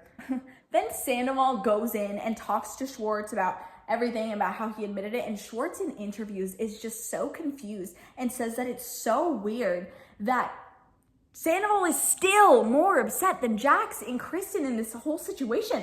Okay, the end of the night finally comes around. And they're all giving a cheers to Sheena because, again, this is literally her engagement party. Like, no one remembers that. This is Sheena and Shay's engagement party. And then we see Kristen and Sandoval, like, arm in arm, come around to, like, toast to Sheena. And it's super, super awkward because, like, literally, like, I think Jax is sitting there and then Sheena's right next to Jax. And then, like, there's a line of girls and Lisa's there too. But it's literally all of them being like, hello, like, what are you doing here? Like, because everyone knows what happened, obviously. Stassi just told everyone. There's tension in the air. Okay, there's such clear, like, you can cut it with the knife between Sandoval and Jax. So then Lisa slowly stands up and is like, okay, I'm gonna go home. I suggest everyone does the same. Like, let's go, and kind of is like, let's get out of here. I suspect that either she could tell that something was about to go down, or like Sandoval told producers, or producers just kind of inferred themselves to tell Lisa, like, get out, something's about to happen, because obviously Lisa's on the older side. No one wants to see her in the middle of a fight. So she literally gets out, walks like out of camera, right? Sandoval was like, hey, Jax. And Jax is like, man, what do you want? Like, we already had this conversation, like, leave, go away. Like, he just doesn't want to talk to Sandoval anymore because he doesn't care. But then Sandoval says, and I quote, I just wonder, because you don't ever like feel anything. Pause. And then he says, do you ever feel this? And then punches Jax in the head. And like instantly Jax starts bleeding because I think Sandoval had some rings on or something. And a giant fight breaks out. Like, they're literally like hitting each other in the head. Again, Jax was right next to Sheena. So Sheena, like, all the girls jump up because it's literally majority girls. Like, there's just Schwartz and I think Peter there. And then the rest are just these girls who were in like 6-inch heels. Stassi like jumps up, goes to the corner. Sheena's right next to this. So she starts screaming. She's like, ah! You just see her like try and run away from this whole situation. And also, like, keep in mind, this is Sheena's engagement party. Like, she's celebrating her wedding and the fact that she's getting married. And this fight breaks out directly next to her. And she's all caught up in this whole thing. So people are, like, trying to yank her away. And all the girls are running. It's literally insane. And then Jax, again, is bleeding from his head. So then we just get a shot. I'm going to put the picture in. Or I think I'm just going to make it the cover of this episode. We see Jax literally, like, wipe the blood off of his forehead with the tablecloth. Look up and just have the most sinister, maniacal smile in the world, and people are yelling. They're like, why the hell are you laughing? Sheena at this point is just hysterical and literally starts hitting Sandoval and like Ken, like Lisa's husband, the owner of Sir Ken, is holding Sheena back while she's like whacking Sandoval over and over, and she's screaming at him being like, why did you do this? Why? Like, how can you do this? Blah, blah, blah. And it's just like hitting him for starting the fight in the first place, because obviously she's pissed off for him causing all this drama. Jax is like still yelling, and like Kristen's now yelling back at Jax, because again, it's Kristen and Tom against the world. They're yelling at each other, and then the following exchanging of words occur, okay? Jax yells at Kristen, because Kristen's like, screw off, Jax, like, go away. Jackson yells at her and says, go F some more bartenders. And then Kristen's like, F you. And then Jax goes with his arms out. He's like, you came twice, sweetheart. And I literally dropped. I was hysterically laughing at this point because it's just so insane and messy. And then Sheena, of course, is now crying in Lisa's arms and is like, I literally just got my teeth fully fixed today and the boys knocked me over. Like, it could have been another accident, which usually I think that Sheena can be a little self-centered and dramatic when it comes to issues that don't involve her, but she happens to be there for. But I actually do understand why she was crying. Like, she literally got her 2 front teeth knocked out by slipping to the floor, and this fight broke out. Like, she was literally right next to them, and they're just pummeling each other. I understand why she was scared, and it's also her party. Like, what the hell? Kristen and Sandoval then leave together. Like, we see them walk off, and Stassi says that after all of this, she's never gonna deal with anyone's BS. She just completely checked out of the situation, and she just hates everyone. And that is the end of Vanderpump Rules Season 2. Oh my God. We are finally at the reunion episode, and we've gotten to see how everyone's developed on the off season and things that have changed. We see that Katie's finally back to being a brunette. If you remember, she kind of went like auburn, gingery, orangish at the beginning of season 2 and stayed that way throughout. We also see, cause her celebration, Sandoval and Kristen have officially actually fully broken up. We also learn that Stassi has actually quit Sir and is no longer working there, which I think is something that no one really expected. And he starts the like formal reunion and the questions asking about the hostilities with Stassi and Sheena at the beginning of the season. Stassi says that she feels like Sheena wasn't there for her either, and Sheena says that she doesn't think that Stassi is capable of being close friends with that many girls at the same time. If you remember at the beginning of the season, they had a lot of hostilities because of Sheena's teeth and because Stassi wasn't there for her, la la la. Jax and Stassi finally reaffirm, both of them, saying that they are never ever going to get back together. Stassi says that the tattoo that Jax got off her name actually put a lot of pressure on her, which I pointed out during that episode. I said that I would hate it if someone were to do that to me because it just puts so much like gross pressure on you for no reason. Like, no, ew. We also learned that Stassi's dating someone new, and she says that she's super in love with him and his name is Patrick, and apparently her parents really like her. Lisa's pissed off at Stassi because apparently Stassi never reached out to her about quitting at all and says that Stassi's behavior was wrong, which Stassi also admits. She was like, yeah, I shouldn't have left without letting anyone know, and she apologizes to Lisa. She says that her reason for leaving was that after everything that happened was kind of over and she confronted everyone about it, she just couldn't be in that environment anymore, which I totally understand, because this whole season we've kind of seen like murderous Stassi like really go hard and try and get to the bottom of this. But I feel like she never actually had time to process what actually happened to her. Like, her best friend betrayed her. Her ex-boyfriend did all of that to her, and nobody believed her, you know? And like last season, season 1 was rough on her too. Like, I think that after she really had time to look back and see what really happened and what she went through, she just couldn't deal with it anymore. And I do not blame her for wanting to leave that environment completely. I totally would have done the same thing. Andy then asked Sheena about the songs that she's been putting out, and Sheena says that singing is something she had the opportunity to do but was never going to do it as a career, and she got her like degree in journalism and she wants to go back to that, which like that's such BS. We literally saw Sheena say multiple times like, I want to be a singer, like I want to be a pop star, I want to be like Britney Spears. It's giving Bryce Hall, I've never claimed to be a fighter type vibes, like just funny, you know? Jackson says that he's dating, but he's not really tied down. And he also says that he thinks he's a sex addict. Now listen, I think I mentioned this at the beginning of the video as well. Sex addiction is a real thing. It is extremely serious. It can be very harmful. And it's as legitimate as any other addiction there is. And I'm not saying that Jax isn't a sex addict. I am not someone who can diagnose him. However, we know Jax. We know that he uses whatever he can to excuse his bad behavior. He's a serial cheater. He doesn't know how to be monogamous, and he's a dick by all levels. So whether or not I take him seriously, like it's all based on his actions. Again, sex addiction is very serious and it's a really real thing. And I am so sympathetic to people who actually have it. So but again, I just can't take him seriously. When he asked Sandoval why he cheated on Kristen, he said he knew something was going on with Kristen because she wouldn't let him be affectionate to her, like literally at all, which I guess does hurt, like when your partner refuses to have any kind of physical, like touch you at all. But that's also no excuse for doing what he did.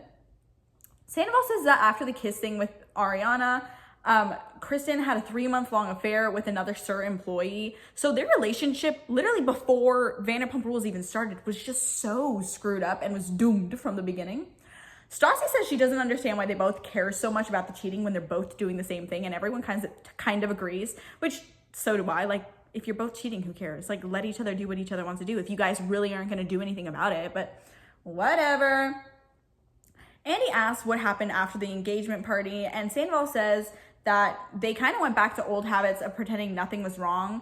And when he was watching the show, it kind of hit him again, and he decided that he didn't want to deal with Kristen anymore, and he decided that this was not the relationship for him, especially because like during the whole Ariana Sandoval rumor, Kristen was going in on Sandoval, but during the whole Jackson Kristen rumor, Sandoval stood by Kristen's side, which I'm going to give him credit where credit is due. He's not wrong.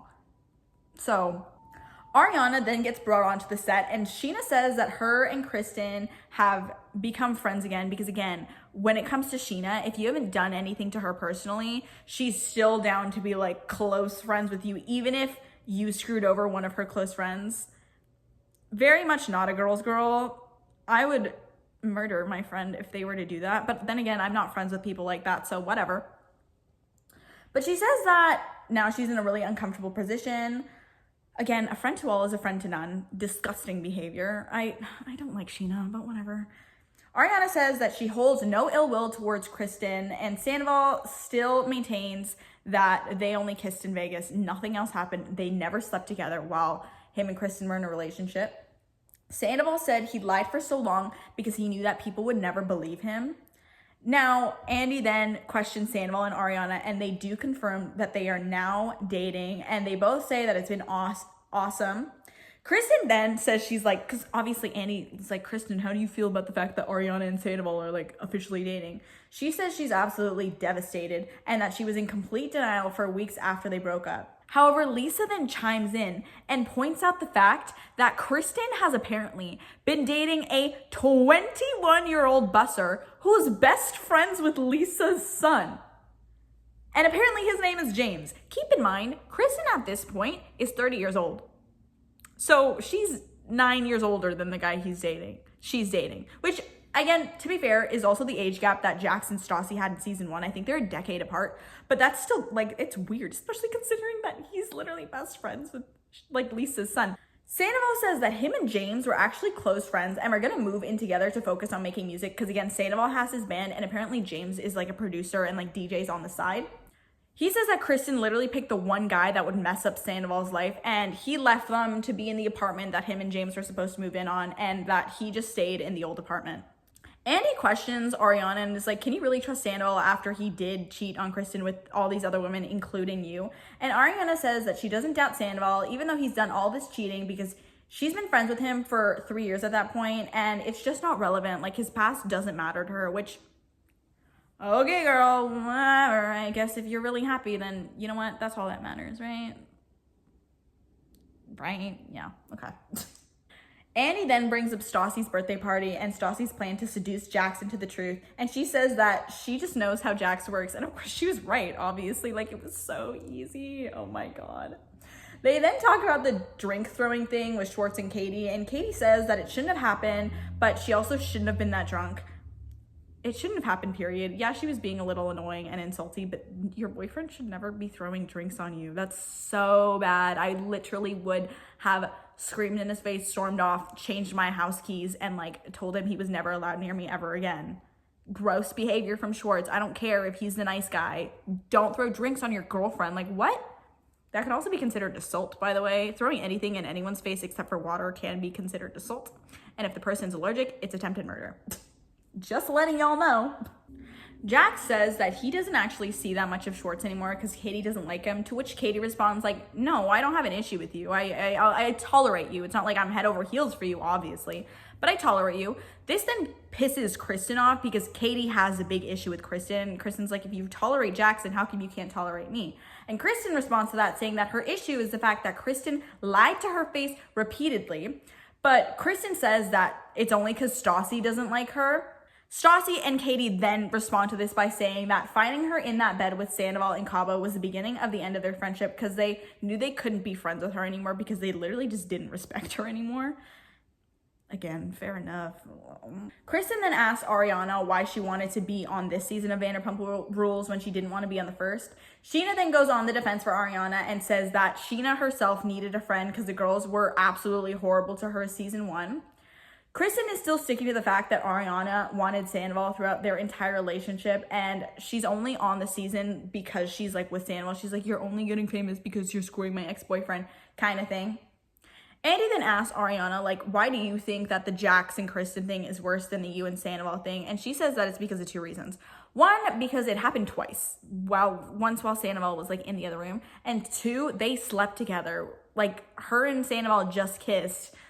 And also because of the whole relationship thing, you know, like everyone's kind of involved with the whole Kristen and Jax thing, whereas Ariana was kind of just separate from everyone. Kristen then goes after Ariana and tells her to shut the F up, like just going in on her and screaming at her. But then Stassi says that after what Kristen did, why do you care if they're together? Like, leave it alone. You have your boyfriend or whatever.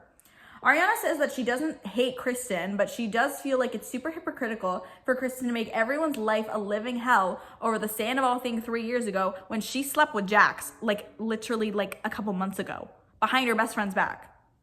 And that's where we end off on Reunion Part 1. Okay, so Part 2 of Reunion, final part of Season 2. Jesus Christ, I am exhausted from talking, but Part 2 starts off with Stassi saying it's been really hard to reach out to Sheena because Sheena's now such good friends with Kristen and Jax, and obviously Stassi wants to get as far away from those 2 people as she can. And Sheena says that Stassi apparently doesn't care. Like, Sheena doesn't feel like Stassi cares about her at all. So Sheena doesn't care about being friends with Kristen and Jax, and they're just leaving it at that. Very much not on good terms. Is that a plane? That is a plane. Anyways. Sandoval said that when him and Kristen were dealing with everything, he hoped that things would change in the relationship and that she would have stopped with the breakdowns. And then he says that he is like very sure that she has bipolar disorder. or borderline personality disorder, sorry, which again, with the diagnosis is, stop it. You can't diagnose people on TV. You don't know who Kristen is. It doesn't care if you do a quick Google search and she matches all the personality traits. You can't say that. And again, he's saying this on TV, which I do think is really screwed up. You should not be accusing people of that on TV. Like, it's like, yeah, okay, Kristen can be a little bit eccentric sometimes, but like, again, don't do that. Then they talk about Jax's supposed stint in jail. If you remember, I mentioned it like in 2 seconds in like one of the episodes that he was in jail for like 4 days. He says that he's been in jail a lot, but this time it was supposedly because of an issue with his car insurance, like I think I mentioned when I talked about it. They then talk about Sheena's engagement, and she says how she wasn't surprised like that had happened because she had been pushing so much for like months for him to propose to her, but she was surprised about how it happened and she was still super excited.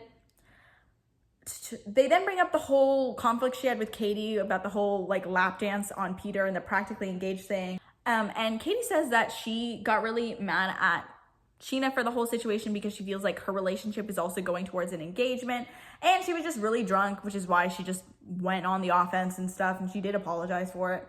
Then we really get into talking in depth about the whole Kristen and Jax thing. Stassi says that she just had a gut feeling that it was true and that it was disgusting considering there was no emotional factor and it was just to get laid. And I also agree with this. If you're gonna cheat on someone with someone, at least be in love with them. Like, at least have a valid reason, because otherwise it's just like, wow, you just couldn't, it just had to be someone else. It couldn't be me. Like, you just needed someone else but me when you're in a relationship with me. Like, that would destroy me, you know? I can't blame Stassi at all. With the whole Stassi pretending to text Jax as Kristen through her phone, like if you remember at the beginning of the season, she did that to kind of calm her nerves. Kristen said that she thought that Stassi would go through her phone at some point. So she told Jax that, like, she texted him that from then on, she will never ever text him about this. And she also did admit that it was twice and once with Sandoval asleep in the other room. Like, she admitted all the details, which again is disgusting. Jax said he saved all those texts with Kristen because he just has no integrity. Like, he just admits being a terrible person. Like, it's gross, really. Apparently, everyone on social media is telling Lisa to fire Kristen, including Lady Gaga, which would hurt my soul so much. But Lisa says that she didn't want to kick a dog while she's not down, and she also doesn't involve personal business with employment. I've already told you guys how I feel about this. That's so stupid, but whatever. Sandoval confronts Jax for not pulling him aside and telling him the whole Kristen thing before they went and confronted her all together at that lounge. And he also gets pissed at Stassi for kind of excitedly, publicly humiliating Kristen. Stassi starts crying because Sandoval's literally yelling at her for leading the charge. And she says that she's crying because he's pinpointing her and putting all the blame on her when she did nothing wrong in this situation. And I 100% agree with Stassi. Why are you screaming at her? You know what? She can do whatever the hell she wants. Do I think she should have told Sandoval first? Or do I think she should have at least told Jax to tell Sandoval first? Yeah, but Sandoval's not mad about that. He's mad about her being excited to publicly humiliate Kristen. Yeah, I would be the exact same. She screwed me over so hard. Are you kidding? No. Like, screw you. I'm not going to be sorry about any of that. Ugh, I don't, just like blame always being on the wrong person. It bothers me. Good Lord. Katie then calls out Sandoval, rightly so, and says that yelling at Stassi is so unnecessary. But then Sheena says that it was a collective effort that night. Like, Sheena also kind of stands up for Stassi in this moment and says that everyone knew it was going to happen. Anyone could have texted Sandoval a warning and none of them did. Like, it's kind of all on all of them. Kristen then totally owns up to the fact that she very much deserved that slap from Stassi, which, like, obviously, and Stassi's just like, listen, we're never ever gonna be friends again, and I do not apologize for that. Stassi also asked Sandoval and is like, dude, I don't understand why you didn't believe me for so long. And kind of everyone kind of comes to the collective agreement that lives were destroyed because Jax likes attention. And I think Stassi's the one who says this quote directly. Because again, all of this happened because, like, Jax couldn't keep it in his pants. The lying was because Jax wanted the attention. And then finally, the truth being outed in the way that it was because Jax wanted attention. Like, literally, he ruined so many people's lives. For what? Kristen says that the thing that made her break from the relationship was seeing Sandoval just sad every day, and it just broke the relationship down. Lisa says that she was rooting for Jax and Stassi to get back together, which was kind of a theme at the beginning of the season because he was trying so hard, but every time he would almost win her back, he'd screw it up in some way. Stassi says that she doesn't think that Jax is ever going to change. They also kind of talk about the confrontation between Jax and Sandoval on the beach day after the whole lounge thing went down, and says that that conversation was kind of useless because it just served for Sandoval to be in denial some more. When asked why she slept with Jax, Kristen says she just doesn't know, and it's still not clear who initiated it. Jax says that in the moment he wasn't thinking of Sandoval's feelings at all, and apparently Jax has been treating Kristen horribly at work for the past few months. Sandoval says that during Sheena's engagement party, he decided to punch Jax because if he can't hurt him emotionally because Jax had no remorse, then maybe he can hurt him physically, and that he would have never done that if Jax had actually apologized or been sorry at all. We then reach the end of the reunion, and Jax says that he misses the group and the good times, and he finally apologizes to Sandoval, and Sandoval literally just tells Jax, like, you don't care about anyone but yourself, deal with it. Finally, Season 2, Reunion Part 2, ends with Stassi signing off saying that everything that went down at the reunion affirms why she should and will never be working with those people at SUR ever again. And that is the end of Season 2 of Vanderpump Rules.